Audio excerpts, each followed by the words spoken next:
Good morning, student. I am Kailash Ujjwal, PGT geography, KVPSF Pokhran, Jaipur region. आज भूगोल को पढ़ने के क्रम में हम planning and sustainable development in context with India वाला चैप्टर हम लेंगे।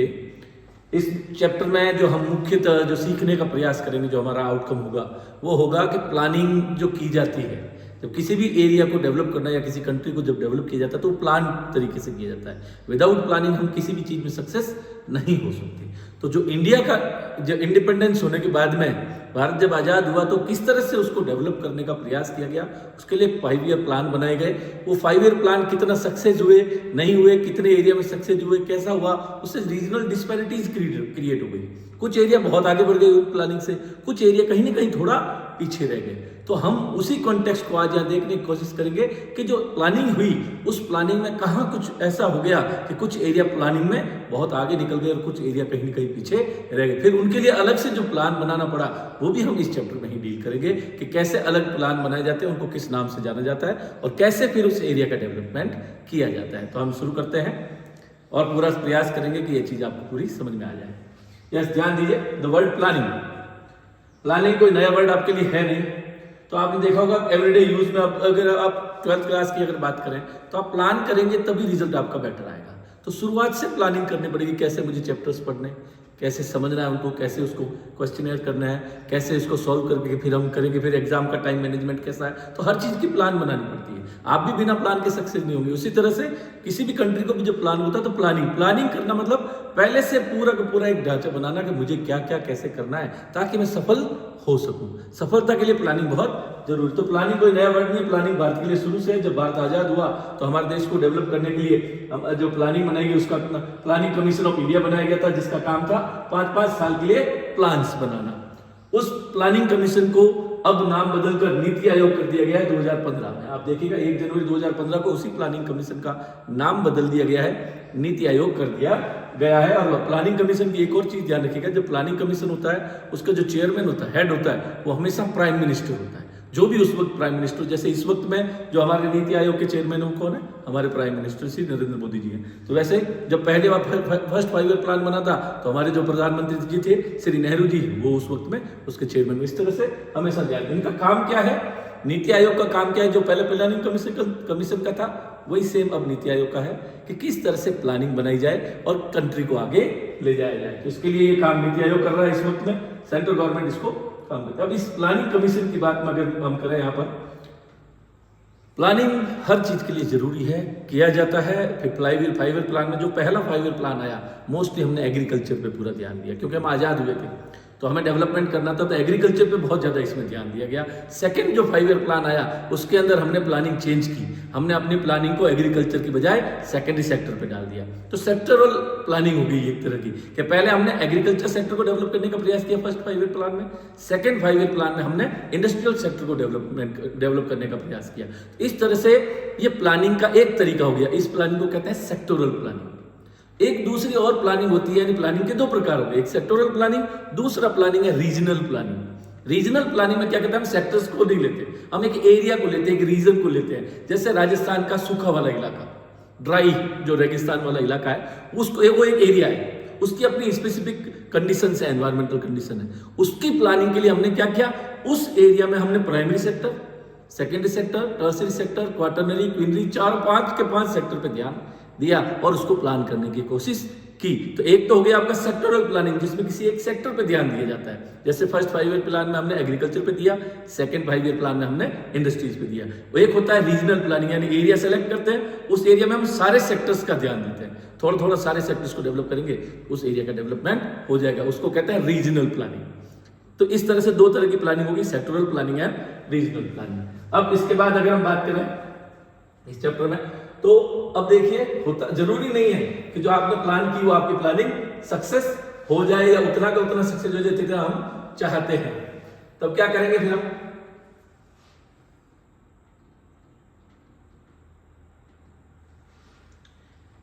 ये देखिए एक नया वर्ड है, टारगेट एरिया प्लानिंग। हुआ क्या, हमने प्लान बनाया, प्लान बनाने से देखिए हर जगह की कंडीशन अलग अलग होती है। कश्मीर की कंडीशन नॉर्थ ईस्ट से अलग है, नॉर्थ ईस्ट की कंडीशन केरला से अलग है। एनवायरमेंटल कंडीशंस की बात कर रहा हूँ, पॉपुलेशन कंडीशन की बात कर रहा हूँ, सॉइल फैक्टर की बात कर रहा हूँ, सारे अलग अलग तरह की बातों के। तो हर एक का अपना एनवायरमेंट भी अलग है, वहाँ के रहने वाले लोगों का तरीका अलग है, वहाँ के एग्रीकल्चर अलग है, सब कुछ अलग अलग है।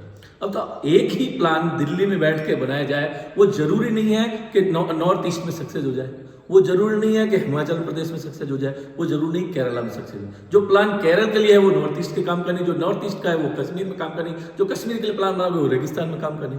तो प्लानिंग हर एक जगह की अलग अलग होती है। अब हमने तो एक जनरल प्लान बनाया, जनरल प्लान में क्या हुआ, कुछ एरिया जो सुटेबल थे उस प्लान में उनका हो गया डेवलपमेंट, लेकिन जो सुटेबल नहीं थे किसी कारण से, कोई फिजिकल स्ट्रेन या किसी भी कारण से, वो कहीं ना कहीं थोड़े पीछे रह गए। तो क्या हो गया, गैप आ गया डेवलपमेंट में। कुछ एरिया बहुत ज्यादा डेवलप हो गए, कुछ एरिया बहुत पीछे रह गए।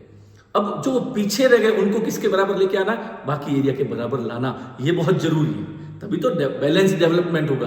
बैलेंस डेवलपमेंट के लिए हमने क्या किया, उस दो प्लानिंग, जो sectoral planning and regional planning के अलावा एक और प्लान बनाया। वो जो एरिया पीछे रह गए कहीं न कहीं किसी कारण से, चाहे फिजिकल कंडीशन या किसी और कारण से जो पीछे रह गए, हमने उनके लिए अलग से जो प्लान बनाया, उस प्लान को हम कहते हैं टारगेट एरिया प्लानिंग। ये आप देखिएगा, ये टारगेट एरिया प्लानिंग का मतलब है वो एरिया जो किसी न किसी कारण से पीछे रह गए हमारी प्लानिंग के काम में, तो हमने उस एरिया को अलग से टारगेट किया, उसके लिए अलग से प्लान बनाया। That area planning is known as target area planning. अब इसमें आप देखिएगा टारगेट एरिया प्लानिंग में the planning process has to take special care of those area which have remained economically backward. As you know, the economic development of a region depend upon its resource base. आपके पास resource कितना है, जब आपके पास resource होगा तभी आपके planning success होगी। हर area में अलग अलग तरह का रिसोर्स बेस होता है। अब आप झारखंड की अगर कंपैरिजन राजस्थान से करेंगे तो दोनों जगह पे अलग अलग तरह के मिनरल पाए जाते हैं, अलग अलग तरह का रिसोर्स बेस है, तो दोनों के डेवलपमेंट में फर्क आएगा। तो उसी तरह की अगर यहाँ बात करें, but sometimes source rich region also remain backward. Jharkhand का ही एग्जाम्पल देता हूँ। भारत में जहाँ तक मेरा ख्याल है सबसे ज्यादा खनिज झारखंड, उड़ीसा, बिहार वाले बेल्ट में पाए जाते हैं, लेकिन क्या वो डेवलपमेंट में इतना आगे है बाकी के कंपेयर में? कुछ स्टेट उनसे बहुत आगे निकल गए, जबकि उनके पास उतने रिसोर्सेज नहीं। तो यही बात यहाँ लिखी है कि रिसोर्स होने के बावजूद भी कुछ स्टेट या एरिया पीछे रह जाते हैं, क्योंकि वहाँ रिसोर्स के या तो यूटिलाइजेशन नहीं हुआ, या उनके पास टेक्नोलॉजी नहीं है, या उनके पास मनी मैटर यानी इन्वेस्टमेंट नहीं है। कहीं ना कहीं किसी कारण से वो एरिया पीछे रह जाते हैं। तो ऐसा माना जाता है कि रिसोर्स रिच होने के बाद भी आप पीछे रह सकते हैं। Also remain backward. Economic development require technology as well as investment. अगर मैं यहाँ बात करूं, देखो कभी भी हो इकोनॉमिक डेवलपमेंट में आप हमेशा जानने के लिए टेक्नोलॉजी बहुत जरूरी है। सिर्फ रिसोर्स होने से आपका डेवलपमेंट नहीं होगा, आपको टेक्नोलॉजी की जरूरत पड़ेगी ताकि उस रिसोर्स को डेवलप किया जा सके।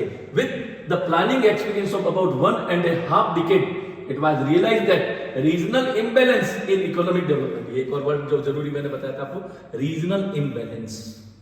एक एरिया आगे निकल गया, एक एरिया कहीं ना कहीं उसमें थोड़ा पीछे रह गया। पीछे रहने का कारण बहुत सारे हैं, मैंने बताया अभी आपको, लेकिन वो पीछे रह गया। अब क्या करना है? In economic development work, we are getting acquainted in order to arrest the acquisition of regional and social disparity. The Planning Commission introduced the target area and target group planning. दो तरह की प्लानिंग उसके बाद वो लेकर आए हमारा planning commission, क्योंकि डिस्पैरिटी हो गई। रीजनल डिस्पैरिटी को खत्म करने के लिए दो तरह के प्लान बनाए। पहला प्लान है टारगेट एरिया प्लानिंग, जैसे मैंने अभी बताया, एक एरिया को टारगेट करना है, उस एरिया का ही डेवलपमेंट। एक है टारगेट ग्रुप, एरिया नहीं है उसमें, ग्रुप है। कैसे ग्रुप है देखिएगा आप, यहां लिखा हुआ sometime the example of program directed toward the development of, देखिएगा target area and command area, देखिएगा आप यहां पर, यहां हम पढ़ते हैं target area and command area के बारे में बात करेंगे हम यहां पर। ये देखिए target area and target group. अगर मैं टारगेट एरिया की बात करूं तो ये देखिएगा इसमें पढ़ते हैं examples of program directed toward the development of target area are. पहले मैं टारगेट एरिया के एग्जांपल की बात करूंगा। पहला है कमांड एरिया डेवलपमेंट प्रोग्राम बनाया गया। इंदिरा गांधी एक एरिया, कमांड एरिया, पूरा इंदिरा गांधी कैनाल जहां जहां बह के जाती है वो पूरा उसका एक कमांड एरिया जिसमें उसकी सिंचाई वगैरह अवेलेबल होती है। तो उस कमांड एरिया के डेवलपमेंट की यहाँ पे बात हुई। तो कोई भी ऐसा कमांड एरिया जो किसी एक योजना के तहत में कवर होता हो उसको कमांड एरिया कहते हैं। तो ये हो गया कमांड एरिया डेवलपमेंट प्रोग्राम। ये एक और है drought prone area development program, ये दूसरा है आपका, देखिएगा ड्रॉट प्रॉन यानी कमांड एरिया इंदिरा गांधी जैसे वाला हो गया, तो अब वो कहां चलाएगा? वो ड्रॉट प्रॉन इलाके में चलाएगा इंदिरा गांधी वाला।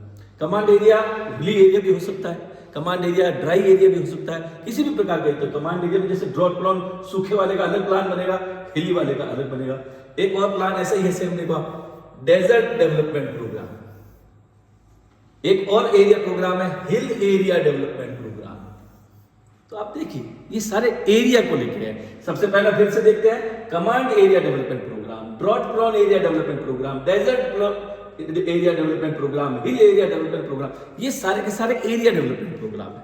जैसे अभी मैंने बताया कमांड एरिया, ऊपर टारगेट एरिया, ये सारे इनको टारगेट करके प्लानिंग बनाएगी। वैसे ही दूसरा है टारगेट ग्रुप। अब टारगेट ग्रुप की अगर हम बात करें तो small farmers are one target group. Small farmers के पास प्रॉब्लम क्या है, जमीन का आकार बहुत छोटा होता है।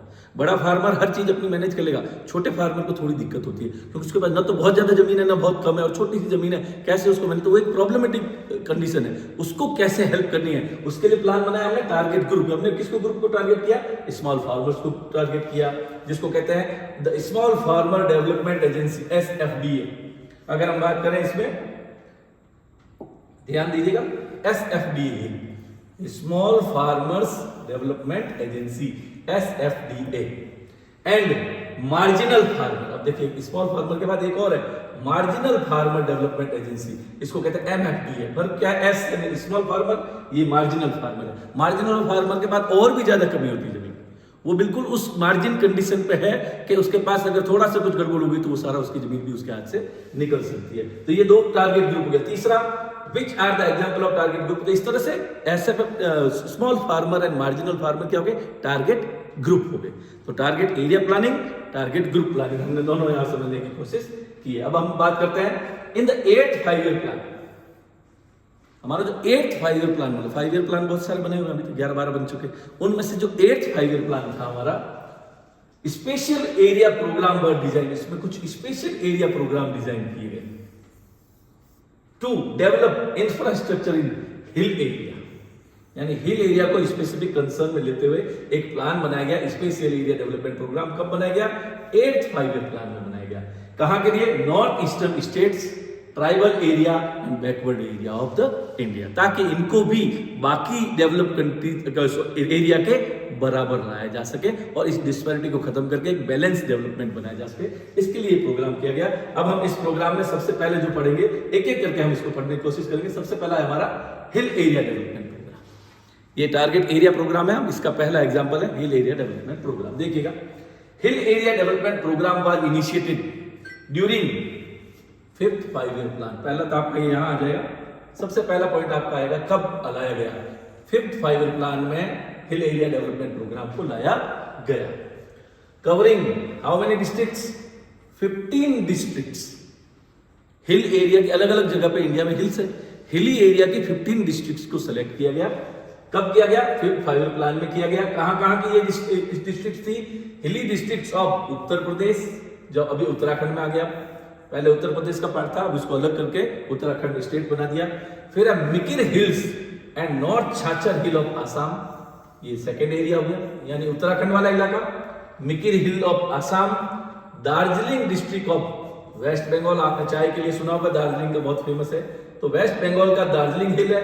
फिर है नीलगिरी डिस्ट्रिक्ट ऑफ तमिलनाडु, ये एक और है। यानी पहला हो गया सब 15 स्टेट, ऑल 15 स्टेट्स कहां से ले गए, कुछ स्टेट उत्तराखंड के हैं, कुछ आसाम के हैं, कुछ वेस्ट बंगाल का एक डिस्ट्रिक्ट है, एक नीलगिरी डिस्ट्रिक्ट ऑफ तमिलनाडु है। ये सारे टोटल मिला के 15 डिस्ट्रिक्ट इसमें सेलेक्ट किए गए और इनके लिए हिल एरिया डेवलपमेंट प्रोग्राम को लागू यहां पर किया गया। अब आप देखिएगा इसके बाद क्या हुआ, पहले तो 15 सेलेक्ट किए, फिर क्या हो गया, एक कमिटी थी। अब आपको कमिटी क्या नाम था, committee on development of backward area in 1981। बहुत इंपॉर्टेंट है, ध्यान रखिएगा, 1 नंबर के क्वेश्चन में भी यहां पे बनता है कि कौन सी कमिटी ने और कब हिल एरिया डेवलपमेंट की परिभाषा को बदला या कहां पर इसको लागू करना उसको बदला। तो 1981 में committee on development of backward area ने क्या किया, recommended that hill area in the country having height above 600 metre. उन्होंने कहा 15 डिस्ट्रिक्ट क्यों सेलेक्ट करना, एक काम करो, जिस भी एरिया की इंडिया में हाइट सी लेवल से 600 मीटर से ऊपर हो, फिक्स कर दिया उन्होंने 600 मीटर से ऊपर की height, and not covered under any tribal sub plan, एक तो उसकी पहली शर्त है कि 600 मीटर उस एरिया की हाइट होनी चाहिए सी लेवल से। दूसरा, वो किसी भी ट्राइबल सब प्लान के अंदर नहीं आना चाहिए। उन सभी एरिया को सेलेक्ट कर लो, यानी पहले से 15 डिस्ट्रिक्ट सेलेक्ट किए गए, बाद में 15 को हटा के सारे के सारे सेलेक्ट कर लिए कि नहीं 15 से काम नहीं चलेगा, जितने भी एरिया की हाइट 600 मीटर से ऊपर है और वहां पर कोई ट्राइबल प्लान अलग से नहीं चल रहा है, उन सभी में ये योजना लागू कर दी जाए। तो ये बहुत अच्छा काम हमारी किसने किया था? Committee on development of backward area in 1981 में किया गया। तो इस तरह से ये बहुत अच्छी बात यहाँ पे। अब detail plan for the development of hill area were drawn keeping in view their topography. अब इसमें ध्यान क्या रखा गया? इसमें ध्यान क्या रखा गया? देखिए, उस हिल एरिया की टोपोग्राफी को ध्यान दिया, इकोलॉजी को ध्यान दिया, सोशल एंड इकोनॉमिक कंडीशंस को ध्यान, यानी 4 चीजों पर ध्यान दिया गया। सबसे पहले वहां की टोपोग्राफी को ध्यान दिया गया कि कैसे इस टोपोग्राफी का यूज करके इस एरिया को डेवलप करना है। दूसरा, वहां की इकोलॉजी, इकोलॉजिकल जो पर्यावरण का मामला था, इस पर्यावरण में क्या ऐसा किया जा सकता है जिससे कि ये एरिया वापस डेवलप हो जाए। फिर वहां की सोसाइटी तो है ही, ह्यूमन तो रहता ही है, तो सोशल और उन सोशल के कैसे इकोनॉमिक कंडीशन को बढ़ाया जाए, ये उस प्लान में शामिल किया गया। फिर क्या किया गया? These programs aimed at harnessing the indigenous resources. बहुत इंपॉर्टेंट पॉइंट है, इस पे आप बहुत ज्यादा ध्यान देना आपको, वेरी इंपॉर्टेंट, इसको हम मान सकते हैं। वेरी इंपॉर्टेंट मैं क्यों कह रहा हूं? ये जो भी प्लानिंग बन रही है, हिल एरिया डेवलपमेंट प्रोग्राम है, अब आप हिल में डेवलपमेंट क्यों नहीं हुआ? क्यों? क्योंकि हमारी जो सुविधाएं या जो भी प्लान बनाया वो एग्जीक्यूट वहां हुआ ही नहीं। कारण वहां पे टेक्नोलॉजी या कोई बहुत सारी चीजें वहां पहुंची नहीं, क्योंकि वहां की टोपोग्राफी इतनी हार्ड है कि हम बहुत सारी चीजें वहां लेकर नहीं जा सकते। तो मैदान में ले जाना आसान है, पहाड़ों पे, और वो भी अभी मैं आपको कंडीशन अगर दिखाऊं कि कैसे कैसे कंडीशन है वहां की, क्लाइमेटिकल कंडीशन, तो आप वहां नहीं ले जा सकते।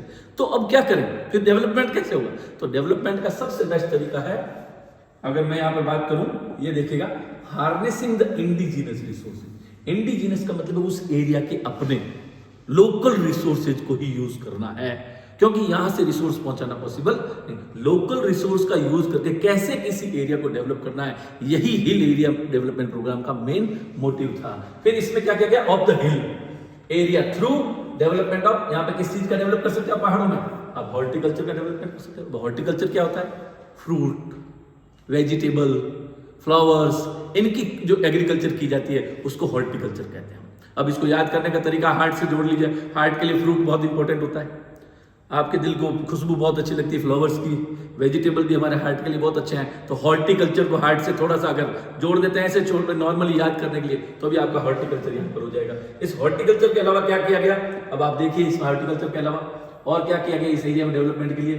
तो अगर यहाँ पर हम देखें, हॉर्टिकल्चर के अलावा किस पर ध्यान दिया गया? ध्यान दिया गया प्लांटेशन पर। वहां प्लांट लगाए जा सकते हैं, माउंटेनियस एरिया में बहुत सारे अलग अलग तरह का पूरा जंगल। फिर वहां पे एग्रीकल्चर पे ध्यान दिया गया।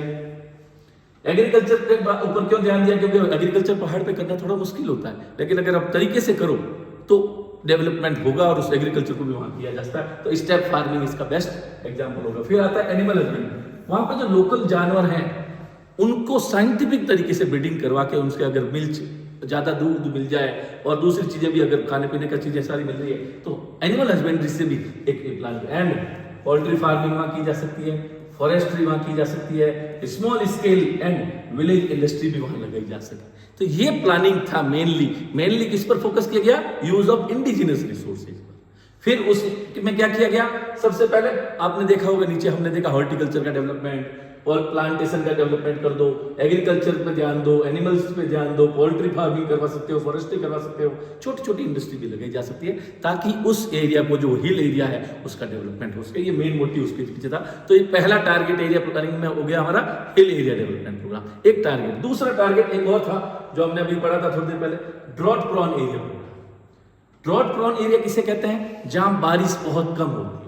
रियल में ड्रॉट प्रोन का अगर एक मीनिंग देखा जाए तो ये होता है जितनी बारिश हो उससे ज्यादा इवोपरेशन हो जाए, यानी प्रेसिपिटेशन से ज्यादा जहां इवोपरेशन होता हो उस एरिया को ड्रॉट प्रोन एरिया कहा जाता है। तो इसमें राजस्थान वाला इलाका आता है, महाराष्ट्र का विदर्भ वाला इलाका भी आ जाता है, पुणे के पास आसपास वाला जो इलाका जिसको हम कहते हैं, तो वेस्टर्न घाट के पीछे वाला पूरा जो रेन शेडो एरिया है वो भी इसके अंदर में बहुत सारा आ जाता है। तो ये रायलसीमा होता है, वो एरिया जो है, तो ये सारे ड्रॉट प्रोन एरिया है। यहां पर प्रेसिपिटेशन कम होता है और इवोपरेशन ज्यादा होता है। तो ये प्रोग्राम की अगर हम बात करें ड्रॉट प्रोन एरिया प्रोग्राम, इसको आप देखिएगा, drought prone area programme.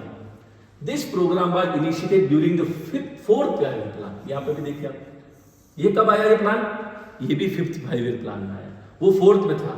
With the objective, इसका ऑब्जेक्टिव क्या है, एकदम इसमें भी कई बार क्वेश्चन आ जाते हैं ऑब्जेक्टिव क्या होता है ड्रॉट प्लान का, तो ऑब्जेक्टिव देखिएगा ऑफ प्रोवाइडिंग एम्प्लॉयमेंट, ये उसका फर्स्ट ऑब्जेक्टिव।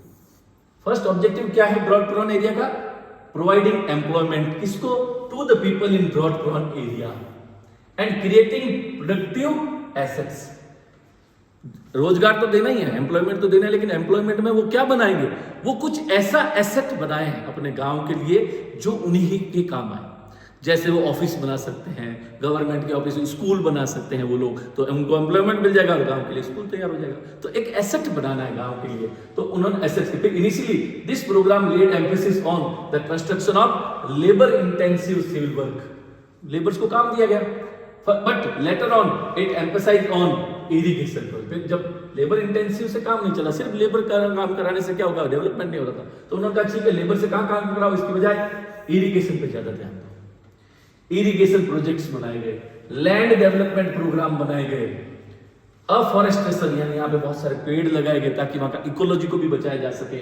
ग्रासलैंड डेवलपमेंट, क्योंकि पहाड़ी इलाके में ग्रासलैंड आपको पता है, पड़ा होगा आपने, जो ज्यादा हाइट वाले इलाके हैं, अल्पाइन वेजिटेशन वाले, उनमें बहुत ज्यादा जो हाइट पे जाते हैं वहां पेड़ पौधे नहीं होते हैं, वहां पे आपको सिर्फ ग्रास मिलेगी। तो ग्रासलैंड का ही डेवलप कर लो, कम से कम वहां के जानवर खाएंगे, उससे दूध मिल जाएगा। तो grassland development and creation of basic rural infrastructure, गांव में जिस चीज की जरूरत है, स्कूल है या ऑफिसेज हैं, तहसील का कार्यालय है, कुछ भी, तो गांव में जो बेसिक नीड होती है वो वाले इंफ्रास्ट्रक्चर अगर बना दिए जाए तो इस एरिया में काम हो जाएगा। सच है क्या, यहाँ पे लाइट्स पहुंचा दो घर घर में, रोड्स बना दो इस एरिया में, मार्केट छोटा मोटा डेवलप कर दो, क्रेडिट एंड सर्विसेज यानी बैंक्स वगैरह अगर खोल दिए जाए, तो ये सारे काम आप देखिए, इससे क्या होगा, ड्रॉट प्रोन एरिया प्रोग्राम जो पीछे रह गया, ड्रॉट प्रोन एरिया कहीं न कहीं इंडिया में बाकी प्लानिंग के अंदर, उसको बाकी सारे रीजन के आसपास लेकर आया जा सके। तो ये बहुत ही अच्छा एक प्रोग्राम है। द नेशनल कमिटी, अब यहाँ पे वहां पे देखिए, वहां पे भी एक कमिटी थी ड्रॉट उसमें हिल एरिया में, यहाँ पे भी एक कमिटी है, the national committee on development of backward area. इन्होंने क्या किया, इसको रिव्यू किया, reviewed the performance of this program. It has been observe that this program is largely confined to development of agriculture and allied sector। Agriculture और उससे जुड़े हुए चीजों पर ही ज्यादा ध्यान दिया गया था इसमें, with major focus on restoration of ecological balance since growing population pressure is forcing the society to utilize the marginal lands for agriculture and thereby causing ecological degradation. There is a need to create alternative employment opportunity in the drought prone area. The other strategies of development of this area include adoption of integrated watershed, यानी यहाँ पे सिर्फ agriculture पे ही ध्यान दिया जा रहा था, तो एग्रीकल्चर पे तो देना ही है, एग्रीकल्चर को तो डेवलप करेंगे तभी यहाँ की कंडीशन सुधरेगी। मगर इसके अलावा हमें दूसरा क्या काम करना है, एग्रीकल्चर के डेवलपमेंट के लिए भी अगर आप चाहें तो एक और काम कर सकते हैं आप, ये देखिएगा इंटीग्रेटेड वाटरशेड डेवलपमेंट प्रोग्राम भी यहाँ बनाया जा सकता है। वाटरशेड डेवलपमेंट क्या होता है, वाटरशेड क्या होता है, ये भी आपने पढ़ा था 11th class. Watershed means catchment area of small river, जो वो पानी जो बह के आता है बाद में बड़ी रिवर में जाता है, उस एरिया को ही पानी अगर वहां रोक लें तो वो पानी जमीन में जाएगा तो उतना उनके काम आएगा। तो watershed development approach at micro level, बहुत छोटे लेवल पर इसको अपनाया जाए। The restoration of ecological balance between water soil plant and human, चारों के बीच में एक बैलेंस बनाया जाए। और animal population should be a basic consideration in the strategy of development of the drought prone area.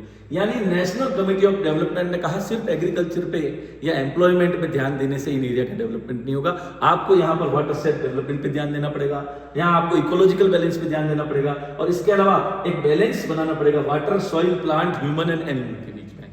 जैसे ही ये बैलेंस बन जाएगा, इस एरिया का भी अपने आप डेवलपमेंट हो जाएगा। तो ड्रॉट प्रोन एरिया के लिए ये स्ट्रेटेजिक प्लानिंग कमीशन के तहत आ जाती है। अब आगे अगर हम इसमें देखें तो इसी कमिटी ने the planning commission of India, इसने 1967 में 67 डिस्ट्रिक्ट्स को इसने यहाँ पर सेलेक्ट किया। 67 डिस्ट्रिक्ट, ये देखिए नंबर लिखा हुआ है, किसने किया, प्लानिंग कमीशन ऑफ इंडिया 1967 में 67 डिस्ट्रिक्ट पूरे या तो पूरे थे या partly on the country prone to, इनको कहा कि ये ड्रॉट प्रोन एरिया है। सिर्फ 67 डिस्ट्रिक्ट सेलेक्ट किए गए। जैसे वहां हिल एरिया में पहले 15 डिस्ट्रिक्ट सेलेक्ट किए गए, लेकिन बाद में डेफिनेशन चेंज करके जिसकी भी हाइट 600 मीटर से ऊपर थी उसको सेलेक्ट किया गया। वैसे ही यहाँ पहले 67 डिस्ट्रिक्ट देखे गए, सेलेक्ट किए गए कि यहाँ पर प्रेसिपिटेशन कम है और इवोपरेशन ज्यादा है। बाद में क्या किया गया, एक और कमेटी बनी जिसका नाम था इरिगेशन कमीशन 1972। अब इन्होंने क्या किया, इस 67 डिस्ट्रिक्ट की जगह क्या किया, the irrigation commission in 1972 introduce the criteria of 30% irrigated area. इसको भी डेफिनेशन को यहाँ चेंज किया गया। देखिएगा आप, मैं फिर से बता रहा हूं, 30% इरिगेटेड एरिया किसने बनाया, इरिगेशन कमीशन ऑफ इंडिया ने 1972 में कहा कि अगर किसी एरिया में इंडिया में 30% या उससे कम एरिया पर इरिगेशन अवेलेबल है, चाहे वो कहीं भी हो इंडिया में, उन सभी को ड्रॉट प्रोन एरिया में शामिल किया जाएगा। पहले क्या था, पहले सिर्फ 67 डिस्ट्रिक्ट थे, उन्होंने कहा नहीं, इरिगेशन कमीशन ने कहा ऐसा नहीं हो सकता, ये काम करो पूरे इंडिया में वो इलाके सेलेक्ट करो जहां पर 30% भी अभी तक इरिगेशन डेवलप नहीं हुई है। 30 या उससे कम है वो ड्रॉट प्रोन एरिया, सीधा सीधा। And demarcated the drought prone area broadly. The drought prone area in India spread over semi arid and arid tract of Rajasthan. तो इसमें राजस्थान का जो एरिड और सेमी एरिड एरिया आ जाता है, गुजरात का एरिड एरिया आ जाता है, वेस्टर्न मध्य प्रदेश का एरिया आ जाता है, मराठवाड़ा रीजन ऑफ महाराष्ट्र, जैसे मैंने आपको बताया था विदर्भ वाला इलाका, रायलसीमा एरिया ऑफ तेलंगाना आ जाता है इसके अंदर, and plateau of Andhra Pradesh, Karnataka plateau and highlands and interior part of Tamil Nadu. अब आप देखो कितने सारे एरिया बढ़ गए, पहले ये नहीं थे लेकिन अब इनका भी नाम उसमें शामिल। इसके अलावा the drought prone area of Punjab, Haryana and north Rajasthan are largely protected due to spread of irrigation in this region. अब क्या हुआ, देखिए आप, पंजाब में भी ऐसे इलाके थे, हरियाणा में भी ऐसे इलाके थे और नॉर्थ राजस्थान में भी ऐसे इलाके थे, मगर वहां पे क्या हो गया, इरिगेशन डेवलप हो गई। इरिगेशन वहां पे कितनी है, लगभग 80% एरिया पे इरिगेशन अवेलेबल है। क्या वो उस डेफिनेशन में आएंगे, तो उनको डिस्ट्रिक्ट को क्या किया गया, बाहर निकाल दिया गया और उन डिस्ट्रिक्ट को सिलेक्ट किया गया जहां पर भी 30% तक भी इरिगेशन डेवलप नहीं हुआ था। तो ये बहुत अच्छा इसमें एक काम किया हमारे एग्रीकल्चर कमीशन ने, काम ये किया। अब इससे रिलेटेड एक स्टोरी पढ़ते हैं। अब हम बात करते हैं डेवलपमेंट की, यहां ध्यान दीजिएगा थोड़ा सा।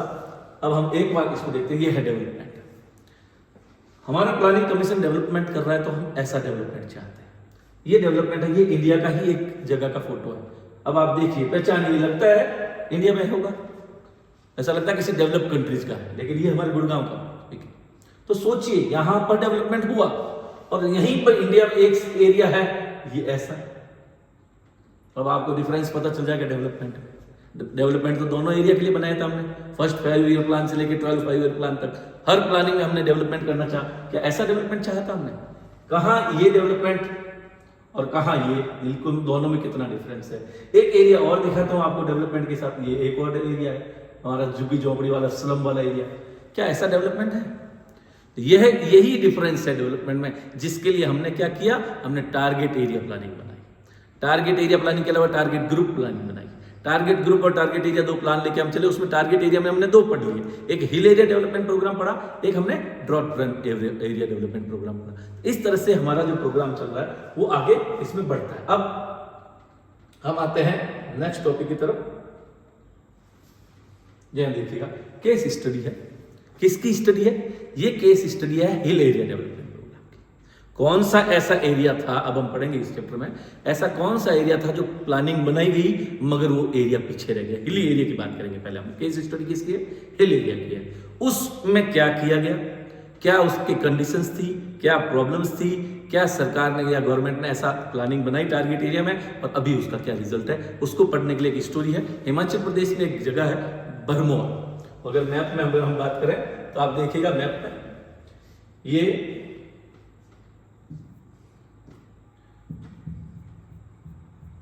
आप देखिएगा,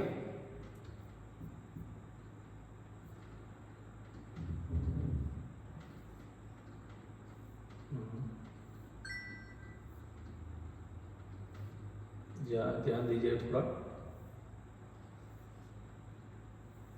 ये है भरमौर। देखिए आप, अगर मैं थोड़ा छोटा कर दूं इसको, ये देखिए, ये हिमाचल प्रदेश के चंबा डिस्ट्रिक्ट का मैप है।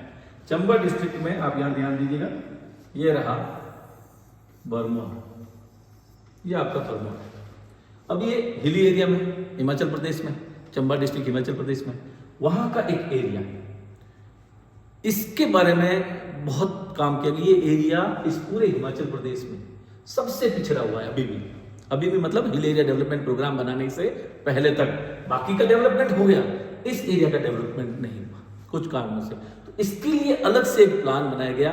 तो उसकी जरूरत क्यों पड़ी, क्या किया गया, उसको हम यहां पर देखने की कोशिश करेंगे। देखते हैं, हम स्टडी कर रहे हैं integrated tribal development project in Bharmour region. Bharmour tribal area, Bharmour tribal area comprises Bharmour and Holi tehsil of Chamba district of Himachal Pradesh. It is notified tribal area since 21 November 1975 में इसको नोटिफाइड एरिया क्लियर कर दिया गया। एसटी यानी शेड्यूल्ड ट्राइब एरिया के तहत इसको नोटिफाइड कर दिया गया 21 नवंबर 1975 को। भरमौर इज इनहेबिटेड बाय, यहाँ पे कौन लोग रहते हैं, गद्दी जाति के लोग रहते हैं। गद्दी, वहां पे एक ट्राइबल कम्युनिटी है गद्दी, ट्राइबल कम्युनिटी का नाम गद्दी है। और सबसे बड़ी बात ये, tribal community who have maintained a distinct identity in the Himalayan region and they practice transhumance. Transhumance का मतलब होता है सीजनल ट्रांसफर। सर्दियों में ये पहाड़ में नीचे की तरफ आ जाते हैं, मैदानों की तरफ थोड़ा, और गर्मियां आते ही ये पहाड़ पे चढ़ जाते हैं। तो ये ट्रांसह्यूमंस इनके यहाँ प्रैक्टिस किया जाता है आज भी। एंड कन्वर्टेड थ्रू, और ये कौन सी लैंग्वेज बोलते हैं, गदियाली लैंग्वेज बोलते हैं। एक लैंग्वेज है गद्दी, इनका ट्राइबल कम्युनिटी का नाम हो गया। फिर ये ट्रांसह्यूमंस प्रैक्टिस करते हैं आज भी, और सबसे बड़ी बात इनकी लैंग्वेज है गदियाली। तो ये तो है नोटिस, अगर आपको पूछा जाए इसके बारे में तो सबसे पहले एक आपको इंट्रोडक्शन तो देना पड़ेगा। तो इस एरिया का इंट्रोडक्शन हो गया, हिमाचल प्रदेश का एक डिस्ट्रिक्ट है। अब हम बात करते हैं, आगे बढ़ेंगे हम इसमें भरमौर ट्राइबल एरिया।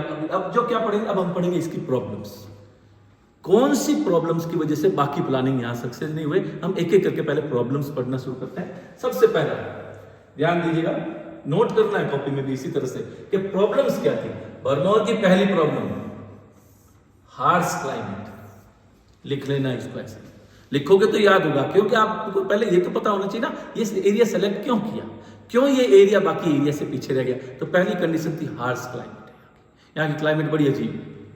अभी कंडीशन की अगर मैं बात करता हूँ, हार्श क्लाइमेट की बात करें तो देखिए, अब मैं बताता हूँ आपको। ये एक देखिएगा, इसी से आपको क्लियर पड़ जाएगा। ये है भरमौर का फोटो, बहुत खूबसूरत जगह है। अगर आप बड़ा करके देखें, ये देखिए आप, बहुत खूबसूरत इलाका है भरमौर। अब इसी भरमौर को, इसी जगह को सेम, ये तो है गर्मियों का। अब गर्मियों के बाद मैं लेके आ रहा हूं यहाँ पे विंटर। अब आप कंडीशन देखिएगा, इसी जगह की, सेम जगह का पिक है। अब आप सोचिए, ये कंडीशन है, बर्फ की क्या कंडीशन है आपको पता चल जाएगा, स्नोफॉल कितना होगा। अब ये क्लाइमेट कंडीशन है वहां पर। इस क्लाइमेट कंडीशन में क्या वहां कुछ पहुंचाया जा सकता है, कुछ सामान पहुंचाना भी पॉसिबल नहीं होगा। इसके अलावा एक और चीज दिखाता हूं मैं आपको, देखिए ये यहां पर क्या है, ये देखिए आप, लैंडस्लाइड होता रहता है। तो इन चीजों को अगर हम देखें तो यहां पर हम बात करते हैं प्रॉब्लम्स में। सबसे पहली प्रॉब्लम हमने देखी, harsh climate, one conditions. Second, low resource base. पहले भी मैंने कहा था आपको, रिसोर्स कौन से यूज करने हैं, इंडिजिनस रिसोर्स यूज करना है। अब प्रॉब्लम क्या, भरमौर में रिसोर्स बेस ही कमजोर है, इंडिजिनस रिसोर्स बहुत ही कम है। ये सेकंड प्रॉब्लम इस एरिया की हुई। एंड फ्रेजाइल एनवायरनमेंट, ऐसा एनवायरनमेंट है जिसका कुछ नहीं भरोसा है, कब क्या हो जाए, कब बादल आ जाए, कब गर्मी पड़ने लग जाए, कब बर्फ गिर जाए, कोई कंडीशन का गारंटी नहीं है। हर 5 मिनट, 10 मिनट, 1 घंटे, 2 घंटे, शाम को, सुबह, कब किसी भी वक्त एनवायरनमेंट चेंज हो सकता है वहां का। इसको कहते हैं फ्रेजाइल एनवायरनमेंट, यानी कोई भरोसा ही नहीं किसी चीज का वहां पर, है ना। एंड ये है तीसरी प्रॉब्लम। तो अगर आपको भरमौर रीजन की प्रॉब्लम्स पूछे तो 3 प्रॉब्लम बतानी है। पहला हार्श क्लाइमेट है, दूसरा रिसोर्स बेस बहुत लो है, और तीसरा फ्रेजाइल एनवायरनमेंट है। These factors have influenced the society and economy of the region. According to 2011 census, the total population of Bharmor subdivision was 39,113 persons, and density is 21 persons per square kilometer. Density आपने population वाले chapter में पढ़ा था, total area, total population अपन total area, उससे density निकलता only 21% से, बहुत कम density है। It is one of the most, अब ये देखिएगा बहुत इंपॉर्टेंट बात, one of the most economically and socially, दोनों तरह से backward area.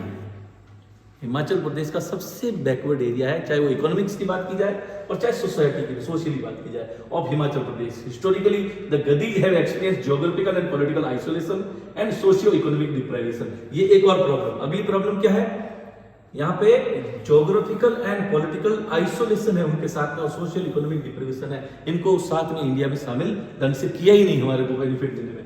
The economy is largely based on agriculture, यहाँ की इकोनॉमी मोस्टली एग्रीकल्चर पे डिपेंडेंट है, and allied activities such as sheep and goat. ये क्या करते हैं, शिप एंड गोट रखते हैं अपने पास में और उसी के दम पे इनका परिवार चलता है। तो अब आप देखो प्रॉब्लम्स की अगर बात की जाए तो कारण आपको अपना पता चल जाएगा कि किस लिए भरमौर रीजन पीछे रहा डेवलपमेंट में। क्यों, एग्रीकल्चर भी इतना डेवलप नहीं है, सिर्फ शीप और गोट के ऊपर उनकी फैमिली चल रही है। वो एरिया क्या है, क्लाइमेट उसकी कंडीशन ठीक नहीं है, रिसोर्स बेस है नहीं, फ्रेजाइल एनवायरनमेंट है, इतनी सारी प्रॉब्लम होने के बाद में आप सोचिए नॉर्मल प्लानिंग के साथ कैसे काम कर सकता था, तो नहीं कर पाया और कहीं न कहीं हिमाचल प्रदेश का सबसे बैकवर्ड एरिया ये बन जाता है। तो हमने यहाँ पर पढ़ी प्रॉब्लम, अब हम पढ़ेंगे गवर्नमेंट ने क्या किया या किस तरह से किया, यहाँ अब हम पढ़ना शुरू। तो प्रोसेस ऑफ डेवलपमेंट स्टार्ट्स, यहाँ पे आप देखिएगा, यहाँ हम प्रोसेस ऑफ डेवलपमेंट स्टार्ट करेंगे, हम शुरू करते हैं। तो क्या किया, पहला पॉइंट यहाँ पर the tribal area of Bharmour started in 1970s में हमने क्या किया, इस एरिया के लिए अलग से प्लान बनाया और वही वाली बात है टारगेट एरिया प्लानिंग जिसको हम कहते हैं। हमने क्या किया, हमने मतलब हमारी गवर्नमेंट ने क्या किया, गदीज वर इंक्लूडेड अमंग शेड्यूल्ड ट्राइब्स, हमने ऊपर पढ़ा था शेड्यूल्ड ट्राइब में शामिल कर लिया था गदीज को। कब किया था, अगर आप ध्यान दें ये देखिए ये लिखा हुआ है, कब किया, 21 नवंबर 1975 में। अगर आप ये देखिए ये वाला यहाँ लिखा हुआ 21 नवंबर 1975 को हमने इसको शामिल किया था। तो अगर इसकी बात यहाँ पे आ जाए तो ये वाला यहाँ प्रूफ हो जाता है कि 1970s में हमने सबसे पहले इनको शेड्यूल्ड ट्राइब में शामिल कर लिया। अब शेड्यूल्ड ट्राइब में शामिल करने के बाद क्या हुआ, अब सेकंड बात अगर यहां पर बात की जाए,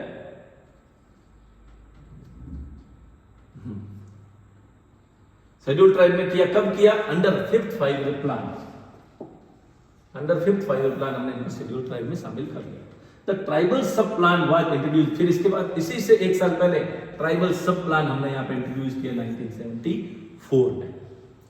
पहला पॉइंट ये आ जाएगा, tribal sub plan introduce in 1974। Second आ जाएगा शेड्यूल्ड ट्राइब में 1975 में उसको शामिल किया, तो ये पहला हो गया, ये दूसरा हो गया। And Bharmaur was designated as one of the 5 integrated tribal development program. ये एक और प्रोग्राम यहाँ लागू किया, ITDP। ITDP का फुल फॉर्म है integrated tribal development project, tribal area के ही डेवलपमेंट के लिए प्रोग्राम बनाया गया था। ये भी टारगेट एरिया प्रोग्राम है, ट्राइबल डेवलपमेंट, इसलिए इसका नाम है ITDP in Himachal Pradesh.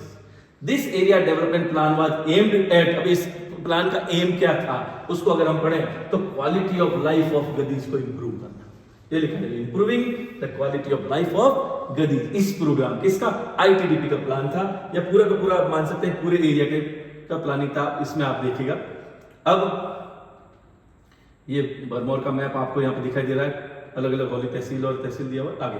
And पहला प्लान क्या था इसका, इंप्रूव करना उनकी लाइफ की कंडीशन को। दूसरा आगे देखें, and narrowing the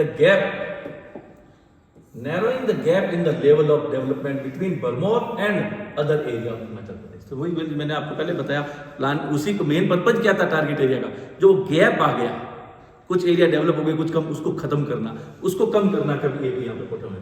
the plan laid the highest priority on development of, अब इन्होंने किस पर ध्यान दिया, क्योंकि डिस्पैरिटी को खत्म करना है तो सबसे पहला काम किया development of transport and communication second, and agriculture third, and allied activity and social and community services, ये वाला ये फोर्थ आ जाएगा।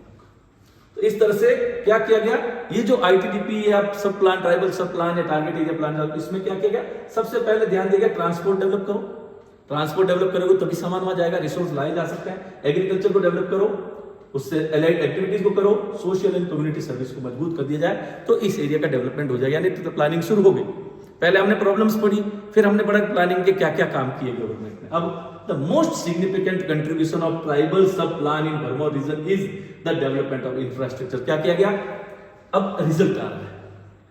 सबसे पहले प्रॉब्लम्स देखी, प्रॉब्लम के बाद गवर्नमेंट ने क्या किया, ये प्लान्स लागू किए, अब प्लान्स का रिजल्ट आएगा। तभी तो हमें पता चलेगा कि डेवलपमेंट हुआ या नहीं। तो पहला काम क्या हुआ, अब आप देखिएगा फिर से यहाँ पर सबसे पहले स्कूल्स खुलेंगे। आपको पता है इंफ्रास्ट्रक्चर कहा था मैंने, लोकल इंफ्रास्ट्रक्चर, जो एसेट, स्कूल एक एसेट होता है हर एरिया का, क्योंकि सब बच्चों के काम आता है। तो पहला एसेट क्या तैयार हुआ, स्कूल बन गया। हेल्थ केयर यानी हॉस्पिटल्स वहां पे बनाए गए, health care facility, portable water, पीने का पानी। अब आप सोचो वहां बर्फ जम जाता है, पानी की क्या कंडीशन होगी, तो पीने की पानी की व्यवस्था वहां पे की गई। रोड्स बनाई गई, कम्युनिकेशन एंड इलेक्ट्रिसिटी और लाइट लाई तो कम्युनिकेशन आया। अब आप देखिए किसका डेवलपमेंट हुआ, रिजल्ट क्या हुआ, पहला रिजल्ट स्कूल्स बन गए, हॉस्पिटल्स बन गए, पीने का पानी पहुंच गया, रोड्स बन गई, कम्युनिकेशन फैसिलिटी बन गई और लाइट आ गई। वहां पर इतनी सारी सुविधाएं कब आई, जब हमने ट्राइबल सब प्लान और टारगेट एरिया प्लान को वहां पर लागू किया। अब देखिए फिर क्या हुआ, but the villages located along the river Ravi in Holi and Kani area are the main beneficiaries of the infrastructure. इसमें भी क्या हो गया, एक प्रॉब्लम हो गई। प्रॉब्लम क्या हुई, अगर हम देखें मैप में, यहां पर देखिए, यहाँ पे रिवर चल रही है, रिवर देखिए आप, यहाँ तुंदा रिवर लिखा हुआ है, ये रिवर रावी रिवर है, तो रावी के आसपास का इलाके को तो बेनिफिट मिला, लेकिन जो दूसरा इलाका ये कुगती एरिया बच गया, ये तुंदा एरिया हो गया, ये क्या हो गया, यहाँ पर इतना डेवलपमेंट नहीं पहुंचा, क्योंकि ये रियल में बहुत ज्यादा हार्ड कंडीशन में और भी ज्यादा पहाड़ी के ऊपर की तरफ थे। So the remote village of Tunda and Kugti area still do not have sufficient infrastructure. The social benefit derived from ITDP include tremendous increase in electricity rate, improvement in sex ratio, and तो इस तरह देखिएगा, तो development the remote village of Tunda and Kugti area still do not have sufficient infrastructure. The social benefits derive from ITDP, अगर हम बात करें यहाँ पे तो आईटीडीपी की बात करते हैं, आईटीडीपी इंक्लूडेड ट्रिमेंडस। अब आते हैं रिजल्ट, पहले जैसे मैंने बताया रिजल्ट, सबसे पहले तो रिजल्ट क्या हुआ, स्कूल खुले, हॉस्पिटल्स खुले, बाकी फैसिलिटी जहां बनी, रोड बना दी, लाइट पहुंचा दी, कुछ एरिया को बेनिफिट हुआ, कुछ को नहीं हुआ। जस्ट अ मिनट बच्चों, एक minute.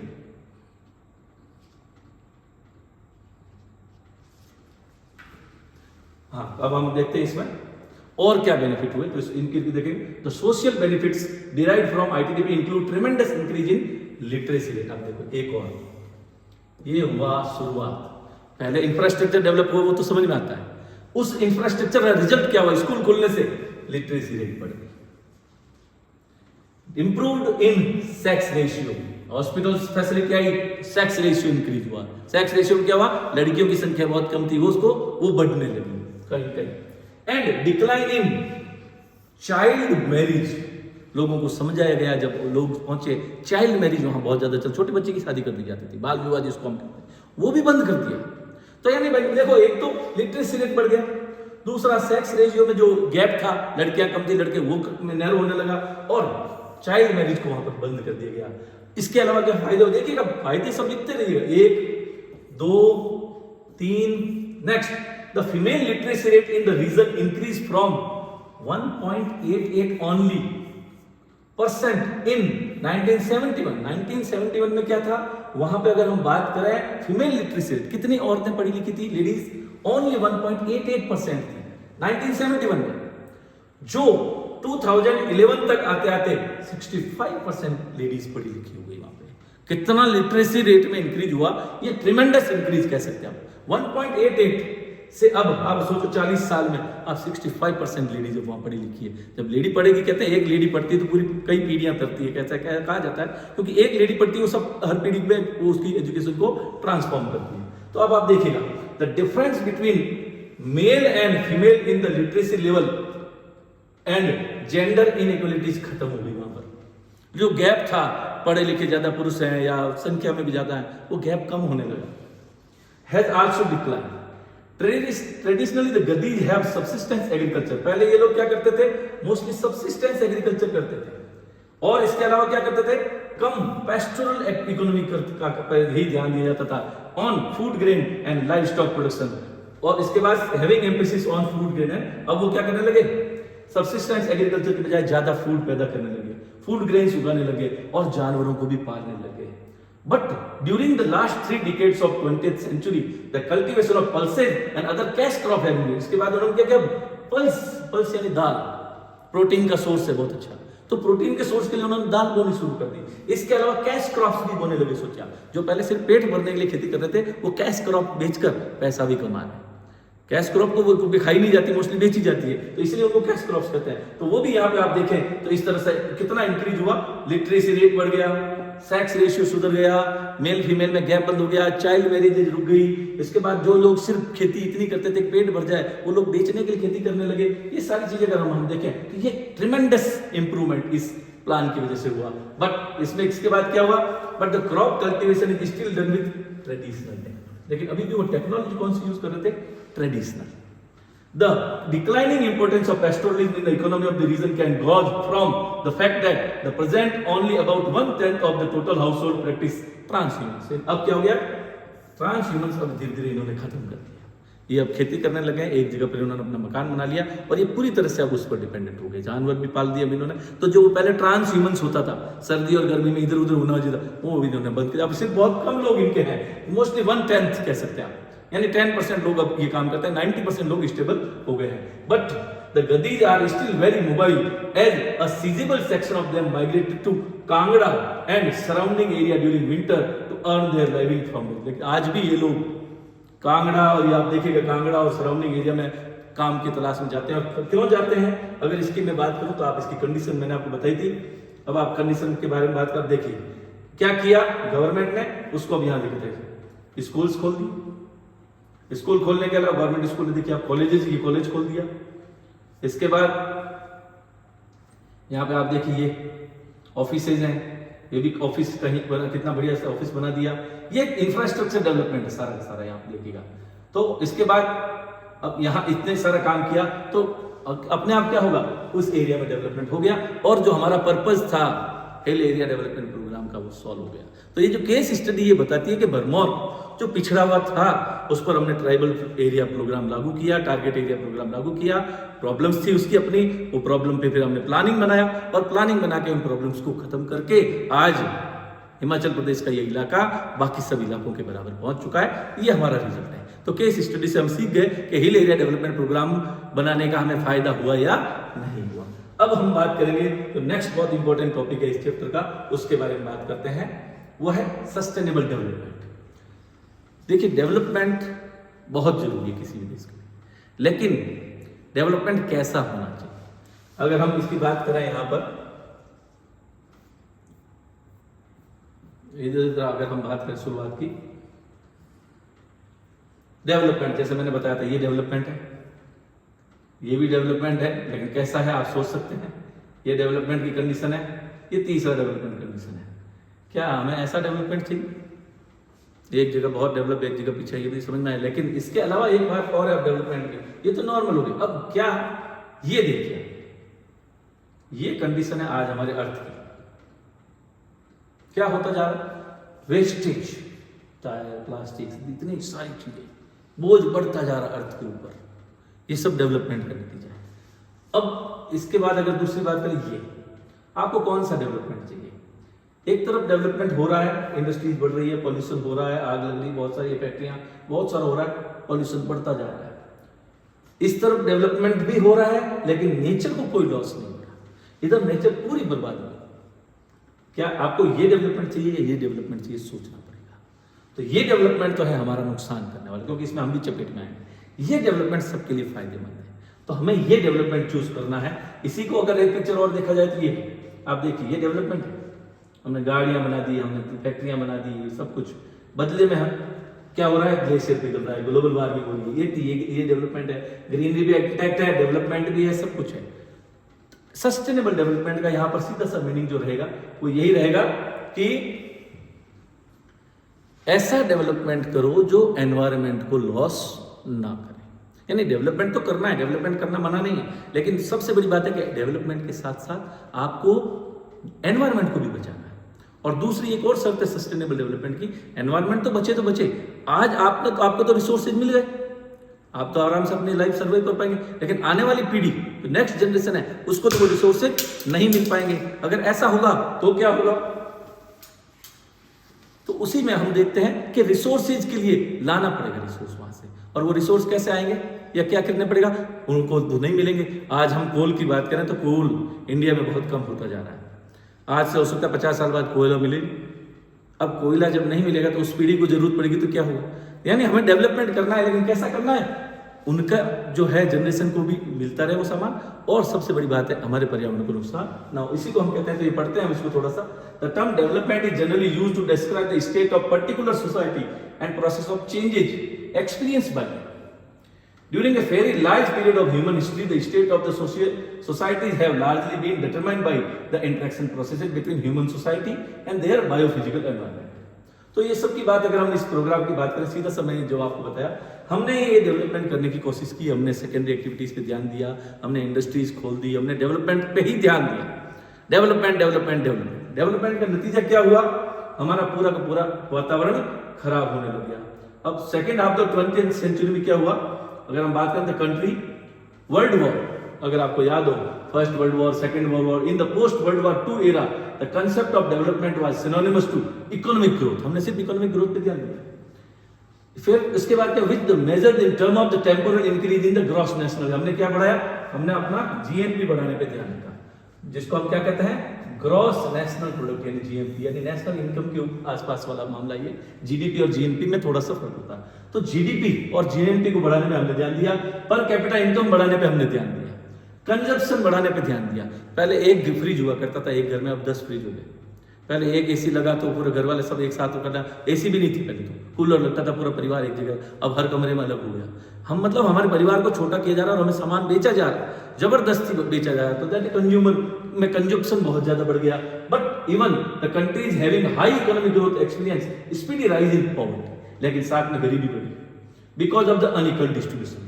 In 1970s, the phrase such as redistribution with growth and equity were incorporated in definition of the development.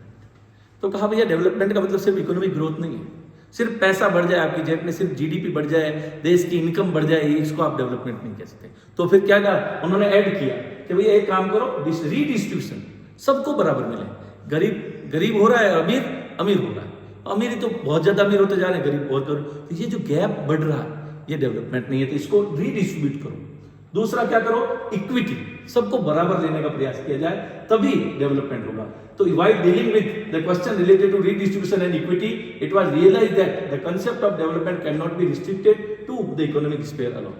यानी सिर्फ इकोनॉमी पे ध्यान नहीं दी जाए, लिविंग कंडीशन और लिविंग स्टैंडर्ड पे देखिए, well being and living standard. एक और चीज जोड़ी गई, वेल बीइंग, फिर जोड़ा गया लिविंग स्टैंडर्ड, यानी रीडिस्ट्रीब्यूशन जोड़ा गया, इक्विटी जोड़ा गया, वेल बीइंग जोड़ा गया और लिविंग स्टैंडर्ड भी जोड़ा गया। ये 4 चीजें और डेवलपमेंट में जोड़ दी गई। और पीपल अवेलिंग ऑफ द, अब ये कब होगा, जब उनको हेल्थ मिलेगी, एजुकेशन मिलेगी एंड इक्वलिटी ऑफ अपॉर्चुनिटी मिलेगी। तो ह्यूमन डेवलपमेंट वाले चैप्टर में आपने पढ़ा था, ह्यूमन डेवलपमेंट के 3 की एरियाज है। पहला है आपका हेल्थ, दूसरा है एजुकेशन और तीसरा है access to resource. Access to resource मतलब इक्विटी इन अपॉर्चुनिटी, सबको बराबर आगे बढ़ने का मौका मिले, and ensuring political and civil rights. By 1980, development emerged as a concept encapsulating with widespread improvement in social well-being and material well-being, यानी सिर्फ सामान नहीं, रियल में आपका भला होना चाहिए, ये बात यहाँ पर ध्यान देने की बात ठीक है। फिर क्या हुआ, उसी वक्त में एक मीटिंग हुई वर्ल्ड लेवल पे और कुछ बुक्स लिखी गई, उनके बारे में हम बात करते हैं। 1960s में वेस्टर्न वर्ल्ड में क्या हुआ, द पब्लिकेशन, एक बुक छपी थी जिसका नाम था द पॉपुलेशन बॉम्ब। किसने लिखी, एलरिच ने। ये आप देखिएगा, अगर यहां पर हम बात करें,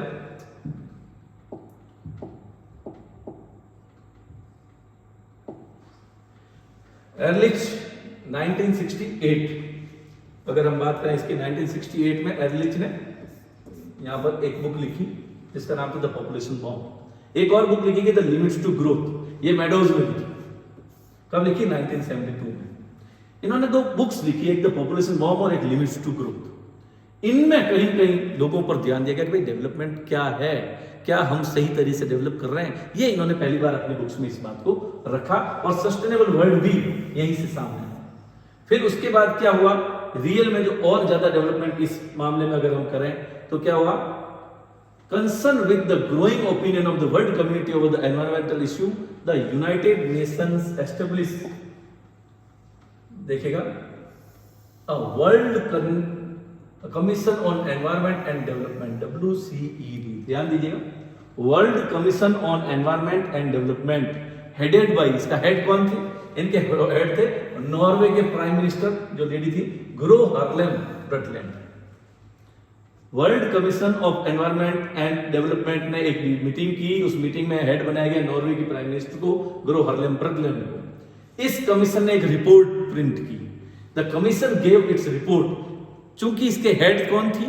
ब्रटलैंड थे, इसलिए उन्होंने उस कमीशन रिपोर्ट का नाम क्या रखा गया? ब्रटलैंड रिपोर्ट के नाम से इसको जाना जाता है। और इस बुक या इस रिपोर्ट का टाइटल क्या था? इस रिपोर्ट का टाइटल था अवर कॉमन फ्यूचर। अगर आप अभी जैसे युद्ध चल रहा है इस वक्त में, अमेरिका और ईरान के बीच में चल रहा है, यूक्रेन और रूस के बीच में चल रहा है, इजराइल एंड बाकी कंट्रीज के बीच में चल रहा है, किसको फायदा होगा मैं नहीं जानता, लेकिन नुकसान हमारा भी शामिल है। कहीं ना कहीं इंडिया पर भी उसका असर आएगा। यानी फ्यूचर हमारा कॉमन है, क्योंकि अर्थ हमारी कॉमन है।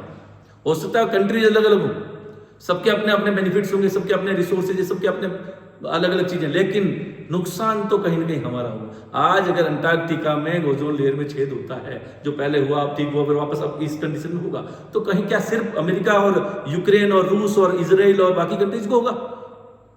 ईरान को होगा या कतर होगा? किसको होगा? नुकसान तो हमारा भी है उसमें। यानी कॉमन फ्यूचर है, क्योंकि अर्थ सबकी कॉमन है, अर्थ किसी एक की नहीं है। वही वाली बात, इसलिए इन्होंने नाम क्या रखा रिपोर्ट का? अवर कॉमन फ्यूचर। कब प्रिंट हुई है? ये हुई 1987।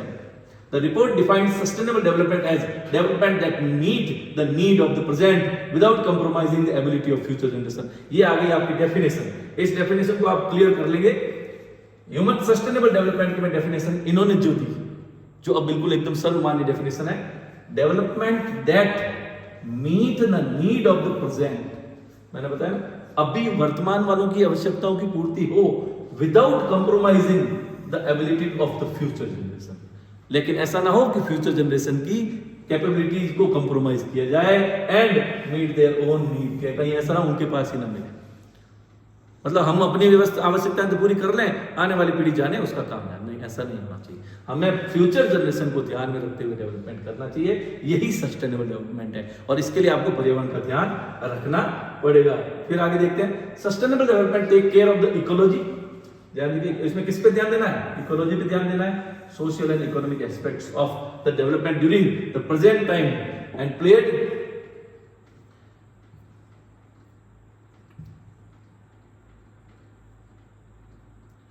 for conservation of the resources to enable the future generation to use these resources. It take into account the development of whole community kind which have common future। देखिएगा पूरा common future है हमारा। हमें सिर्फ अपना ध्यान नहीं देना, हमें तो डेवलपमेंट कैसा करना है? सस्टेनेबल डेवलपमेंट करना है। अब हम बात करते हैं इसी से रिलेटेड एक केस स्टडी। हमने पढ़ा सस्टेनेबल डेवलपमेंट, उसका मीनिंग समझ में आ गया, और कौन कौन सी 2 बुक्स हैं उनके बारे में एग्जाम में आपको पूछा जाता है। पॉपुलेशन बॉम्ब के बारे में पूछा जाता है, एल्ड्रिच की लिखी हुई है। फिर मेडोज ने कौन सी लिखी, अब फिर लिखी। इस जब बुक लिखी, अब इसके बाद ब्रटलैंड रिपोर्ट हमारे पास आई, उसमें भी हमें सस्टेनेबल डेवलपमेंट की डेफिनेशन दी। इतना सब कुछ होने के बाद हमें इसके बारे में केस स्टडी अगर पढ़े तो भी पता चल सकता है, तो केस स्टडी भी इसकी हम देख सकते हैं। लेकिन चूंकि एक और ध्यान दीजिएगा, सस्टेनेबल डेवलपमेंट और ड्रॉट प्रोन एरिया डेवलपमेंट दोनों की अभी हमने केस स्टडी नहीं पढ़ी। तो अब हम जो स्टोरी पढ़ेंगे, इंदिरा गांधी कमांड एरिया है, Indira Gandhi canal command area है, उसमें दोनों चीजें शामिल है। ड्रॉट प्रोन एरिया प्रोग्राम भी उसके अंदर आ जाता है, और साथ साथ में ये सस्टेनेबल डेवलपमेंट वाला इशू भी वहां पर क्लियर होगा। तो अब जो हमारा टॉपिक है नेक्स्ट है, वो है केस स्टडी है इंदिरा गांधी कैनाल नहर कमांड एरिया के बारे में बात हम करेंगे। ये क्या चीज है, कहां है, इसकी हम बात करते हैं। तो सबसे पहले मैं आपको दिखाता हूं, अगर हम बात करें, ये देखिए, ये है आपका इंदिरा गांधी कमांड एरिया। अगर मैं थोड़ा बड़ा करूं ताकि आपको पता चले, दिखे तो हम यहां से देख लेते हैं। यहां 2 river, Sutlej and Ravi, Vyas, Sutlej and Vyas 2 river जहां मिलती है, वहां पर एक डैम बनाया गया है, नाम है हरके बैराज, पंजाब में, हिमाचल प्रदेश और पंजाब के बॉर्डर पे ये लो। वहां पर एक डैम बनाया गया हरके बैराज, लिखा है। हरके बैराज से एक नहर निकाली गई राजस्थान कैनाल के नाम से। इसका नाम पहले गंग नहर था, क्योंकि बीकानेर के राजा गंगा सिंह जी ने ये प्लानिंग बनाई थी और उनके मिनिस्टर ने मिलकर ये प्लानिंग बनाई थी। बाद में इस नहर का नाम बदलकर राजस्थान कैनाल किया गया। राजस्थान कैनाल से भी बाद में नाम बदल कर इसका इंदिरा गांधी कमांड कैनाल भी कर दिया गया। तो इस तरह से इसके नाम बदले हैं, लेकिन काम वही है। हिमाचल प्रदेश का जो पानी आ रहा है, जो नदियां आ रही सतलज और व्यास रिवर, उनके पानी को रोककर और हमारे राजस्थान तक लेके आना, पंजाब, हरियाणा और राजस्थान तीनों को बेनिफिट ये नहर देती है। इस कमांड एरिया की विशेषता ये अलग अलग स्टेज में बनी है। स्टेज 1, स्टेज 2, स्टेज, ऐसे 2 स्टेज इसके मेनली है। और उन दोनों स्टेजेज में आप ध्यान रखिएगा पानी कैसे गया। तो ये जो पिंक कलर का एरिया दिख रहा है, स्टेज 1 फ्लो एरिया है। अब इसकी एक और विशेषता क्या है, जो इधर वाला एरिया है ये पाकिस्तान, ये इंडिया है, ये राजस्थान का है। अब इसमें जो ये नहर है, इसके इधर वाला पूरा एरिया ये, इसका स्लोप नहर से नीचे यानी ढाल है। तो अगर आप पानी इसमें छोड़ दोगे तो पानी अपने आप चला जाएगा। यानी इस एरिया में सिंचाई जो करने के लिए पानी को सिर्फ छोड़ना है, कोई भी मेहनत नहीं करनी। नालियां बना दी और छोटी छोटी कमांड एरिया में नहरें बनेगी, उनमें पानी को छोड़ दिया जाता है, ये एरिया में पानी पहुंच जाता है। लेकिन ये एरिया है, ये आप मान लीजिए ये अगर बात करें हम, ये कैनाल है, तो ये जो एरिया है ये तो है ऐसे इधर वाला, ये वाला। लेकिन ये जो एरिया ये है इस कैनाल से भी ऊपर। अब पानी ऊपर नहीं जा सकता, पानी यहां तो आराम से नाले में छोड़ दोगे चला जाएगा, ऊपर कैसे जाएगा। तो इस एरिया के लिए जो लेफ्ट वाला एरिया है, यहां पर क्या किया गया है, यहां पर लिफ्ट कैनाल करके पानी को लिफ्ट करके यहां ऐसे दिया गया है। और 7 जगह पर ऐसे लिफ्ट कैनाल से इस एरिया में बनाई गई है, ताकि ये जो ड्रॉट प्रोन एरिया है, ये ड्रॉट प्रोन एरिया की प्रॉब्लम्स को खत्म किया जा सके। तो इसलिए अपने आप में Indira Gandhi canal command area बहुत इंपॉर्टेंट है। अब हम बात करते हैं इसमें, आगे इसको पढ़ते हैं और इसके बारे में बात करने की कोशिश करते हैं। सबसे पहले इसका भी इंट्रोडक्शन, जैसे हमने बरमोर का इंट्रोडक्शन देखा, इसका भी इंट्रोडक्शन देखते हैं।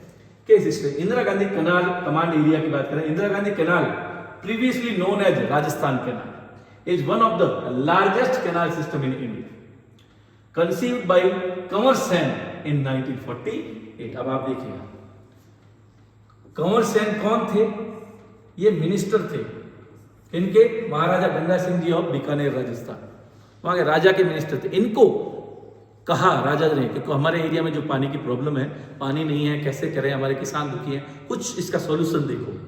मिनिस्टर साहब ने बहुत अच्छा प्लानिंग बनाई, सोचा, घूमे, जो भी करे। उसके बाद उन्होंने एक प्लान बनाया। कब बनाया? 1948 में प्लान बनाया। The canal project was launched on 31 मार्च 1958। अब आप देखिए 10 साल लग गए प्लान को एग्जीक्यूट होने में। 1948 में प्लान बनाया गया, 10 साल लगे प्लानिंग बनाने में। 1-2 दिन में प्लानिंग नहीं बनती है, कैसे एग्जीक्यूट करना है। गवर्नमेंट के पास गए, क्या काम किया, जवाहरलाल नेहरू जी से बात की होगी उन्होंने आजाद होने के बाद, कैसे फिर प्लानिंग बनाई, कैसे 3 स्टेट अलग अलग है, तीनों के बीच में बातचीत करवाई होगी, मीटिंग्स की गई होगी। 10 साल बाद ये प्लान एग्जीक्यूट होना शुरू हुआ। तो कब युवा प्रोजेक्ट लॉन्च कब हुआ? 31 मार्च 1958। द कैनाल ओरिजिनेट एट, अभी जो मैंने बताया, हरके बैराज इन पंजाब हरियाणा, पंजाब हिमाचल के बॉर्डर पे हरके बैराज। हरके बैराज से एक नहर निकाली गई and run parallel to Pakistan border at an average distance of 40 kilometre. 40 kilometre अगर ये राजस्थान की बाउंड्री है, ये पाकिस्तान है, ये इंडिया है, इससे सिर्फ 40 किलोमीटर दूर ही ये नहर है बॉर्डर से। अगर हम बॉर्डर में इसको कलर चेंज करते हैं आपके लिए दिखाने के लिए, तो अगर मैं बात करूं,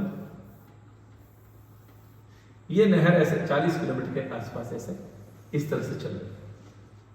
कलर दूसरा कर लेते हैं, ये यहां देखिए इस तरह से। अब आप इतनी पास में है बॉर्डर के, तो ये भी एक खतरा तो है। फिर भी इन्होंने प्रयास किया कि हम इसका काम करें। अब क्या हुआ? किलोमीटर इन थर्ड है, जिसको मरुस्थली कहते हैं।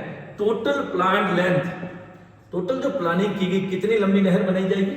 9060 किलोमीटर। अब भारत को टोटल लंबाई ही 3214 किलोमीटर तो ये नहर थी, क्योंकि ये जो एक तो है कैनाल, इसमें कैनाल के बाद डिस्ट्रीब्यूटरीज भी है, छोटी छोटी ऐसे करके घरों में पहुंचाना, खेतों में पानी पहुंचाना, इधर लिफ्ट करके जो पहुंचाया गया उनको भी साइड में कैनाल, ये सारी मिला के टोटल लेंथ है। सिर्फ एक नहर की लंबाई नहीं है, ये बात ध्यान रखिएगा। टोटल लंबाई है 9060 kilometre, 9060 kilometre. Catering to the irrigation, और कितने एरिया में इरिगेशन देती है? 19.63 लाख हेक्टेयर्स लैंड को ये इरिगेट करती है। बहुत इंपॉर्टेंट कैनाल इंडिया के हिसाब से। And on out of the total command area about 70% was energised to be irrigated by flow system, जो मैंने आपको बताया था। लेफ्ट वाला, राइट वाला इलाका केनाल के ये इधर पाकिस्तान बॉर्डर की तरफ वाला, ये फ्लो सिस्टम से होता है। वो कितना है 70% है, and the rest by lift system. और जो 30% एरिया जो ऊंचा है वहां पे 7 लिफ्ट कैनाल्स बनाई गई है। आगे की बात करें अगर the construction work of the canal system has been carried out through 2 stages. इसमें कितने स्टेज है? मोस्टली 2 स्टेज में इस कैनाल को बनाया गया। हम एक एक करके स्टेज पढ़ते हैं। सबसे पहले हम बात करेंगे स्टेज 1। स्टेज 1 में कौन कौन सा एरिया आता है? Ganganagar, Hanumangarh and northern part of Bikaner district की बात, क्योंकि बीकानेर तक लानी थी पहले नहर, पहले प्लान ही बीकानेर का ही था। तो बीकानेर तक पहुंचाने के लिए गंगानगर, हनुमानगढ़ और बीकानेर का नॉर्दर्न पार्ट इसमें शामिल किया गया। इट हैज जेंटली अनड्यूलेटिंग टोपोग्राफी, पूरा रेगिस्तानी टीले वगैरह से थे, अनड्यूलेटिंग टोपोग्राफी थी। And it's and culturable command area कितना था इसका? ओनली 5.53 लाख हेक्टेयर्स, ज्यादा नहीं था एरिया, मगर फिर भी 5.53 लाख। तो कमांड एरिया ये तो थे फर्स्ट स्टेज। अब बात करेंगे हम सेकंड स्टेज में क्या हुआ। सेकंड स्टेज में command area of second stage is spread Bikaner, Jaisalmer, Barmer, Jodhpur, Nagaur and Churu district. अब आप देखो कितने डिस्ट्रिक्ट कवर हो गए। बीकानेर का बाकी वाला पार्ट, पहले नॉर्थ बीकानेर था, जैसलमेर हो गया, बाड़मेर हो गया, जोधपुर हो गया, नागौर हो गया, चूरू डिस्ट्रिक्ट, ये सारे डिस्ट्रिक्ट हो गए राजस्थान के। और इसका एरिया ज्यादा है, 14.10 लाख हेक्टेयर एरिया ज्यादा, यानी वहां पे फर्स्ट स्टेज ओनली 5.53 लाख है, जबकि सेकंड में 14.10। ये एरिया बहुत बड़ा था। It comprises desert land dotted with shifting sand dunes and temperature यहाँ पे 50 डिग्री भी हो जाता है कभी। उस एरिया के लिए ये कैनाल बनाएगी। In the lift canal the water is lifted up to make it to flow. आप देखिए पानी को लिफ्ट किया गया, ये लिफ्ट सिस्टम, ये नहर, इसमें यहाँ लगभग 10 मीटर तक हाइट पे पानी को ऊपर उठाएगा पंप्स के द्वारा, बहुत पावरफुल पंप लगे हैं। पानी को 10 मीटर अप करके फिर कैनाल बनाएगी इस तरह से। तो ये लिफ्ट सिस्टम पूरा का पूरा सिस्टम यहाँ पर बना है against the slope of the land. अब all the lift canals of Indira Gandhi canal system originate at the left bank of the main canal, while all the canals of right bank और main canal are flow canals. Irrigation in stage 1 command area of the canal was introduced in 1960 में इसकी irrigation first stage की शुरू हो गई थी। Whereas the command area of stage 2 इसको बनने में लगे 20 साल, लगभग 1980 के बाद यहाँ पर irrigation शुरू हुई। The introduction of canal irrigation in the dry land and transform, अब इससे क्या हुआ? प्रॉब्लम समझ में आ गई, सूखा इलाका था, डेजर्टिक इलाका था, गवर्नमेंट ने कैनाल बनाई with help of the Kings जो भी थे उस वक्त में, उन्होंने करके ये प्लान बनाया। अब हुआ क्या उसकी हम बात करेंगे। चेंज क्या हुआ देखना। सबसे पहला चेंज, ट्रांसफॉर्म इट्स इकोलॉजी, वातावरण को चेंज किया, इकोनॉमी एंड सोसाइटी, तीनों को चेंज कर दिया इस कैनाल ने। इसको जीवन रेखा कहा जाता है वेस्टर्न राजस्थान को। It has influenced the environmental condition of region both positively as well as, अब ये आ गया इकोनॉमी, अब आ रहा सस्टेनेबिलिटी। अभी तक हम बात कर रहे थे सिर्फ किसकी? ड्रॉट प्रोन एरिया प्रोग्राम के एग्जांपल की। तो हमने समझा प्रॉब्लम्स क्या थी, क्या किया, अच्छा हो गया, इकोलॉजी सुधर गई, इकोनॉमी सुधर गई, सोसाइटी, लोगों को पानी मिल गया, एग्रीकल्चर बढ़िया हो गई, सब कुछ अच्छा हो गया। तो ये तो पॉजिटिव है, तो ऐसा डेवलपमेंट तो हमें चाहिए। अब बात हो रही सस्टेनेबल डेवलपमेंट की, उसका एकदम एक प्रॉब्लम होगी, कुछ नेगेटिविटी भी आएगी, और वो नेगेटिव क्या है वही सस्टेनेबल का पॉइंट है। The availability of soil moisture for a longer period of time and various afforestation and pasture development program under CAD have resulted in greening the land। अब बेनिफिट तो क्या हुआ? अगर हम बेनिफिट की बात करें, देखिएगा बेनिफिट तो यहां दिख रहा है। क्या हुआ? मॉइस्चर अवेलेबिलिटी मिली, पानी मिला तो क्या हो गया? Command area development program green हो गया, हरियाली ही हरियाली हो गई। लोग गेहूं, चावल सब कुछ बोने लगे, हरियाली होगी पूरे वेस्टर्न राजस्थान के इस एरिया में, जो पहले सिर्फ जहां पे सैंड ड्यून्स हुआ करते थे, और सैंड ड्यून्स भी वो जो पर डे अपनी पोजीशन को बदलते हैं, वो ग्रीन हो गया। This has also help in reducing wind halogen. मिट्टी गीली हो गई तो विंड एरोजन से उड़ना बंद हो गई, तो सैंड ड्यून शिफ्ट होना भी बंद हो गए। And siltation of canal system, गीला हो गया, सारा सिल्ट इकट्ठा होने लगा। बट अब आता है, ये तो है पॉजिटिव, ये तो है सारे पॉजिटिव पॉइंट्स। अब हम बात करेंगे नेगेटिव पॉइंट्स की। नेगेटिव पॉइंट क्या हुआ? But the intensive irrigation and excessive use of water has led to emergence of twin environmental problem. दो प्रॉब्लम इस एरिया में हो गई। पॉजिटिव बहुत अच्छा हुआ, ग्रीनिंग हो गई, सिल्टेशन हो गया, विंड इरोजन खत्म हो गया, विंड इरोजन रुक गया, सैंड ड्यून्स की शिफ्टिंग बंद हो गई, लोग बहुत खुश थे। मगर ज्यादा पानी की वजह से क्या हो गया, 2 एनवायरमेंटल प्रॉब्लम आई। इसको बहुत ज्यादा हमें इसमें हाईलाइट करना है। ये देखिएगा, ये one is water logging and the second is the soil salinity. अब ये सॉइल सैलिनिटी और ये वाटर लॉगिंग क्या है, अगर हम इसको देखें तो ध्यान दीजिएगा इधर, ये देखिए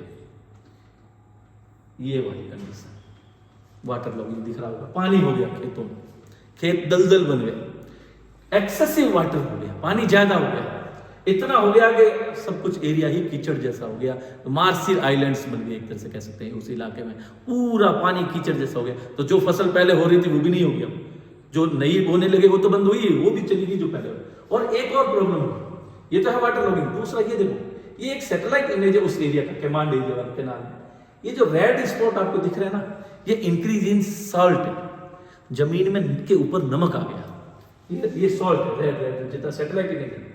इस एरिया में नमक जमीन के अंदर है पहले से, क्योंकि ये माना जाता है कि ये एरिया कभी समुद्र का पार्ट रहा था। तो जैसे ही पानी पहुंचा अंदर, पानी में कैपिलरी इफेक्ट ने काम किया और नीचे से पानी तो नीचे गया, नमक पानी में होता हुआ ऊपर आ गया। जैसे सांबर लेक है जैसलमेर, हमारे जयपुर में सॉरी, वहां पे पानी में से नमक ऐसे ही बनाया जाता है, पानी भर दिया जाता है, नमक अपने आप ऊपर आ जाता है, पूरा पूरा ऊपर नमक हो जाता है, कैपिलरी इफेक्ट। तो ये फिजिक्स भी काम आ रही है इसमें, केमिस्ट्री भी काम आ रही है। ये जो सॉल्ट बढ़ गया, तो अब जब नमक ऊपर आ जाता है तो जो पहले फसल हो रही थी बाजरा, नॉर्मल ज्वार, वो भी अब होना बंद हो गई। जो गेहूं और ये नया नया बोया वो भी खत्म हो गई। क्यों? 2 प्रॉब्लम, एक तो वाटर लॉगिंग, फसल गल जाएगी, और इससे नमक की वजह से खत्म हो जाएगी। ये 2 प्रॉब्लम्स ने इस एरिया में बड़ी प्रॉब्लम्स क्रिएट दी। तो 2 प्रॉब्लम्स से फिर ध्यान दीजिएगा बहुत अच्छे से, वाटर लॉगिंग हो गया एंड सॉइल सैलिनिटी हो गया। तो जो जमीन पहले इतनी अच्छी तो थी कि कम से कम बाजरा उगा सकते थे, अब आप वहां बाजरा भी नहीं उगा सकते। तो अब क्या ये सस्टेनेबल डेवलपमेंट है? नहीं, ये सस्टेनेबल डेवलपमेंट किसी भी सेंस में नहीं है। यानी हमने पॉजिटिव के लिए किया, मगर यहाँ पॉजिटिव तो कम हुआ, नेगेटिव थोड़ा ज्यादा हो गया, जो जमीन थी वो भी खराब होने लग गई। अब introduction of canal irrigation has brought about perceptible transformation in the agriculture economy of the region. अच्छा हुआ, soil moisture has been a limiting factor in successfully growing of crops in this area. Spread of canal irrigation has led to increase in cultivated area and intensity of cropping. The traditional crops sown in the area, अगर हम बात करें पहले traditional crop जो थी mostly gram, bajra, jowar, has been replaced with wheat, cotton, groundnuts and rice. Groundnut के बाद rice. अब आप देखिए, पहले हम यहाँ क्या उगाते थे? ग्राम, बाजरा, ज्वार। इसको हमने क्या किया? पानी मिल गया, पानी मिला तो हमने क्या उगाना शुरू किया? Wheat, cotton, groundnut, rice. Shift कर लिया हमने एकदम से, बिल्कुल। क्यों? पानी मिल गया। अब क्या हुआ? This is the result of intensive. और ये क्या हुआ? इंटेंसिव। तो पानी की कोई कमी अब नहीं थी, क्योंकि कैनाल आ गई थी आपके पास में, हर वक्त पानी अवेलेबल था, जितना चाहे पानी यूज करो, फसल बोना है तो। इंटेंसिव इरिगेशन से व्हीट, राइस, ग्राउंडनट, कॉटन उगाया जाने लगा। This intensive irrigation no doubt initially has led to tremendous increase in agriculture and livestock. जमीन एग्रीकल्चर को फायदा हुआ, एग्रीकल्चर को फायदा हुआ तो जानवरों को फायदा, क्योंकि घास चारा बहुत अच्छे से मिलने लग गया उनको, पर उनकी प्रोडक्टिविटी बढ़ गई। दिस हैज आल्सो कॉज्ड, लेकिन जो मैंने बताया था नेगेटिव वाला, वाटर लॉगिंग पहला, और दूसरा सॉइल सैलिनिटी, एंड दस in long run hamper the sustainability of the land. अब इससे क्या हो गया? जो सबसे बड़ा नुकसान हमारा हुआ, एक तो वाटर लॉगिंग हो गया और दूसरा सैलिनिटी आ गई। अब क्या करें? तो यहां आती है बात सस्टेनेबल डेवलपमेंट की। सस्टेनेबल डेवलपमेंट तो ये किसी भी सेंस में नहीं है, क्योंकि जो पहले खेत थे वो भी अब आने वाली पीढ़ी के पास में खेत ही नहीं होंगे। क्यों? क्योंकि वाटर लॉगिंग और सैलिनिटी से उनके खेत हो गए खराब। तो हमारे पूर्वजों ने तो फसल ले ली, अभी वालों ने भी ले ली, आने वाली पीढ़ी को कम से क्या होगा? वहां पर वो बिल्कुल ऐसा लैंड मिलेगा जो किसी काम का नहीं होगा। अब क्या करें? तो यह सस्टेनेबल डेवलपमेंट यहां पर हैम्पर हो गया। अब हमें इसको बचाना तो पड़ेगा, तो कोई ना कोई प्रयास तो हमें सस्टेनेबल डेवलपमेंट का करना पड़ेगा। तो अब जो टॉपिक बचा वो है measures for promotion of sustainable development. यानी इस एरिया में अब हमें सस्टेनेबल डेवलपमेंट करना है, तो कैसे करें? जो नुकसान होना वो तो हो गया, अब इसको सुधारा कैसे जाए, इससे बचा कैसे जाए, इसके लिए क्या किया गया? ध्यान दीजिएगा, यहाँ पर मेजर्स बनाए गए। तो 7 यहाँ पे पॉइंट्स है। इन 7 पॉइंट्स को अगर हम पढ़ लेते हैं तो ये हमारा जो हम लॉस हमारा हुआ उसको वापस से रीगेन किया जा सकता है। हम ये प्रयास कर सकते हैं कि वो जो डेवलपमेंट गड़बड़ हो गया, जो हमारा पर्पस था उसको हम उस पर वापस आ पाए और डेवलपमेंट को सस्टेनेबल डेवलपमेंट बना पाए। तो अगर सवाल एग्जाम में क्वेश्चन मोस्टली यही आता है कि इंदिरा गांधी कमांड एरिया में जो प्रॉब्लम्स हैं या सस्टेनेबल डेवलपमेंट को इंप्रूव करने के लिए क्या क्या किया जा सकता है या सस्टेनेबल डेवलपमेंट कैसे किया जा सकता है, क्योंकि डेवलपमेंट में गड़बड़ तो हो गई दो प्रॉब्लम्स की वजह से, water logging and soil salinity. उससे बचने के लिए क्या करना है, 7 पॉइंट्स है, एक एक करके हम इस पॉइंट्स को पढ़ते हैं। ध्यान दीजिएगा, पहला सबसे पहला और इंपॉर्टेंट पॉइंट आप इधर देखिएगा, the first requirement is strict implementation of water management policy. ये इतना ही यहां से देखिए, आप यहां से यहां इंपॉर्टेंट है, strict implementation of water management policy. पानी कितना देना है जमीन को, कितनी देर पानी आना चाहिए। 24 घंटे आप खेत में पानी भरोगे तो पानी का तालाब बन जाएगा, वो आपके काम का नहीं रहेगा। कि खेत में जिस फसल को जितना पानी चाहिए उतना ही देना चाहिए, तब क्या होगा, वाटर लॉगिंग की फैसिलिटी जो प्रॉब्लम है वो खत्म हो जाएगी। जितनी जरूरत है उतना पानी दो। तो स्ट्रिक्ट लोगों ने क्या, पावरफुल लोग हैं, मेरा खेत में पावरफुल हूं, मैंने तो क्या थोड़ा सा कुछ कर दिया और मेरे खेत में ज्यादा पानी भर दिया। ज्यादा पानी भरने से ज्यादा फसल नहीं होती, फसल को जितना पानी चाहिए उतना दोगे तो भी फसल हो जाएगी। लोगों ने भर दिया तो वाटर लॉगिंग तो होनी थी। तो स्ट्रिक्ट इंप्लीमेंट अगर किया जाए, जितना पानी जिसको देना उतना, तो क्या होगा, the canal project energise protective irrigation in stage 1 and extensive irrigation of crop and forest development. क्योंकि इसमें प्रोटेक्टिव इरिगेशन करनी है। प्रोटेक्टिव इरिगेशन क्या होता है, जितना पानी चाहिए उतना ही देना है। हमने क्या किया, इंटेंसिव इरिगेशन कर दिया, बहुत ज्यादा पानी डाल दिया। इससे बचना है, स्ट्रिक्ट इंप्लीमेंट करना किसको, वाटर पॉलिसी को, कितना किस खेत में कितना पानी देना। ये पहला काम अगर हम ये करते हैं फर्स्ट वाला, तो कहीं ना कहीं हमारी वाटर लॉगिंग की प्रॉब्लम खत्म हो सकती है। ये पहला पॉइंट है। दूसरा पॉइंट आप देखिएगा इसमें, in general the cropping pattern shall include water intensive crops, it shall be adhered to and people shall be encouraged to grow plantation crops such as citrus fruits। अब क्या हुआ, पानी आया तो हमने चावल गेहूं सब बोना शुरू कर दिया। अब चावल को तो पानी ज्यादा चाहिए, ज्यादा पानी होगा तो चावल क्या होगा, वाटर लॉगिंग तो होनी थी। अब वाटर लॉगिंग एरिया में वहां दलदल हो गया, अब करो क्या, अब फिर से गेहूं लगाएंगे तो होगा नहीं, क्योंकि कीचड़ बन चुका हुआ है। तो इससे बचने के लिए क्या क्या सिट्रस फ्रूट्स होते हैं। सिट्रस फ्रूट्स आपको पता होगा, लाइम, ग्रेप्स, ऑलिव, ये जो होते हैं ये सिट्रस फ्रूट, आपका किन्नू है, संतरा है, सारी चीजें खट्टे फल जिसको हम कहते हैं, ये बोल रहे हैं। ये क्या करते हैं, जमीन में से पानी को खींच लेंगे। जब खींच लेंगे तो वाटर लॉग एरिया जो होगा कीचड़ के साथ जैसा, वो वापस ड्राई हो जाएगा और वो जमीन आपके वापस काम आ जाए। तो वाटर लॉगिंग से बचने का ये बहुत अच्छा तरीका है कि सिट्रस फ्रूट्स को लगा दिया जाए और गेहूं चावल को वापस बंद कर दिया जाए। ये हो गया आपका सेकेंड, बहुत अच्छा तरीका है, इससे भी आप ये काम अपना कर सकते हो। थर्ड, द कैड प्रोग्राम यानी command area development programme such as lining of water course, यानी जो नहर है वो टूटी हुई है कई जगह पर, नहर टूटे होने से क्या हो रहा है, पानी बाहर जा रहा है और वाटर लॉगिंग हो गई, नहर टूट गई साइड से या नीचे से पानी, उसको मजबूत कर दो, सीमेंटेड कर दो, कंक्रीट का बना दो ताकि पानी बाहर जाए। Land development and levelling and warabandi system, एक सिस्टम है वाराबंदी, किस कैनाल की तरफ कितना पानी छोड़ना है। वहां पे छोटी छोटी कैनाल्स और बनी हुई है, उनमें पानी का टाइमिंग फिक्स है, 1 घंटे इस तरफ, एक तरफ इस तरफ, नंबर है कैनाल्स के। 30th नंबर कैनाल में 1:15 से पानी लेकर 1:40 तक देना है, ऐसे टाइमिंग दे रखा है। लोग उसकी परवाह करते नहीं, लोग भूल जाते हैं, चल रहा है पानी। वाराबंदी कहते हैं, टाइम फिक्स है, किस खेत में कितनी देर पानी देना, कौन से नहर में पानी चालू करना, उसको अगर इंप्लीमेंट अच्छे से किया जाए। Equal distribution of canal water in the command area, उसको लागू करना है। Shall be effectively implemented to reduce the loss of the water, पानी का जो लॉस हो रहा है, वाटर लॉगिंग हो रही है, उससे रोकने के लिए टाइम फिक्स कर दिया। वो जो मैंने वाटर मैनेजमेंट वाला पॉइंट था उसमें ये उसको वाराबंदी कहते हैं, तो वाराबंदी को भी स्ट्रिक्टली लागू किया जाए। ये आपका तीसरा पॉइंट हो गया। इसके बाद the area affected by water logging and soil salinity shall be reclaimed. अब इससे वाटर लॉगिंग भी हुई और नमक भी ऊपर आया, पानी ज्यादा डाला तो। अब इससे बचने के लिए क्या किया, जैसे मैंने बताया आपको, सिट्रस फ्रूट्स लगा दी जाए, या वाटर लॉगिंग एरिया अगर कहीं हो गया तो वहां सूखी मिट्टी लाके डाली जाए कहीं से, तो वो गेन हो सकता है, वापस वो मिट्टी आपको मिल सकती है। या एक सैलिनिटी से रोकने का एक तरीका होता है, होता क्या है, जमीन की 2 फीट की गहराई तक के मिट्टी को हटा दिया जाता है उस खेत में से, और वहां पर जिप्सम की एक लेयर डाल दी जाती है।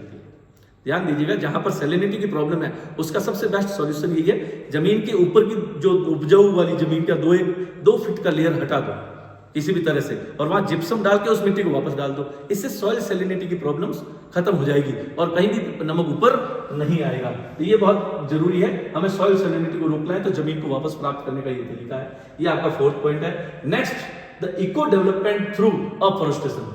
पेड़ लगा दो इस एरिया में, पेड़ पानी को खींच लेंगे। शेल्टर बेल्ट्स पूरे खेत के, जैसे ये आपका फील्ड है, इसके सब तरफ यहाँ पे क्या लगा दो, ट्रीज। ऐसे क्या करने से क्या होगा, सब तरफ यहाँ हर एक जगह तो क्या होगा, ट्रीज पानी को ज्यादा एक्सेस वाटर होगा तो उसको रोकेंगे, सॉइल उड़ के नहीं जाएगी क्योंकि इससे हवा भी रुक जाएगी। एंड पॉस्चर डेवलपमेंट, घास लगा दी जाए जानवरों को चराने के लिए, is necessary practice for fragile environment, क्योंकि इस एनवायरनमेंट को बचाने के लिए ये काम भी किया जा सकता है। यानी पेड़ लगाओ, शेल्टर बेल्ट्स बनाओ और पॉस्चर लैंड का डेवलपमेंट करो। ये 5 पॉइंट तो है बहुत इंपॉर्टेंट वाटर लॉगिंग और दोनों प्रॉब्लम से बचने के लिए। अब 2 और प्रॉब्लम यहाँ पर पॉइंट्स है।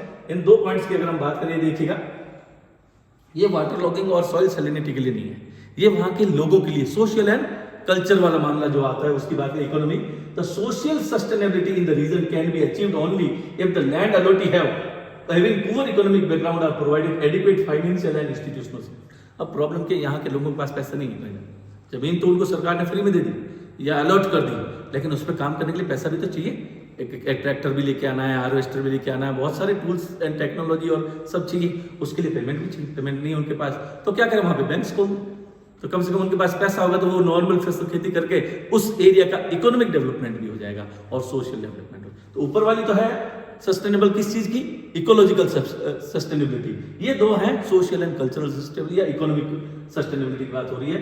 पहला पॉइंट, उन लोगों को मनी या इन्वेस्टमेंट के पैसे अवेलेबल करवा दिया जाए। दूसरा, इकोनॉमिक सस्टेनेबिलिटी, ये सोशल है, ये economic sustainability in the region can not be attended only through development of agriculture and animal husbandry. सिर्फ एनिमल हस्बेंड्री और एग्रीकल्चर से नहीं होगा, the agricultural and allied services have to develop along with other sector of economy. This shall lead to diversification of economic base and establishment of functional linkage between the basic villages, agro services center and market। यानी सिर्फ agriculture पे ध्यान देने से काम नहीं चलेगा। Economic stability, economic सिर्फ खेती से नहीं आती है, खेती के अलावा बाकी चीजों पे भी ध्यान देना पड़ेगा। छोटी छोटी इंडस्ट्री भी इस इलाके में बनाई जा सकती है, लोगों को रोजगार अवेलेबल करवाया जा सकता है, मार्केट डेवलप किया जा सकता है। तो जो सारे के सारे लोग एक खेत पर ही डिपेंडेंट है, वो कहीं ना कहीं दूसरे सेक्टर्स में भी अपना ध्यान देंगे, तो वहां पर थोड़ी इकोनॉमिक स्टेबिलिटी या सस्टेनेबिलिटी भी आएगी। यानी इसमें तीनों सस्टेनेबिलिटी आ गई।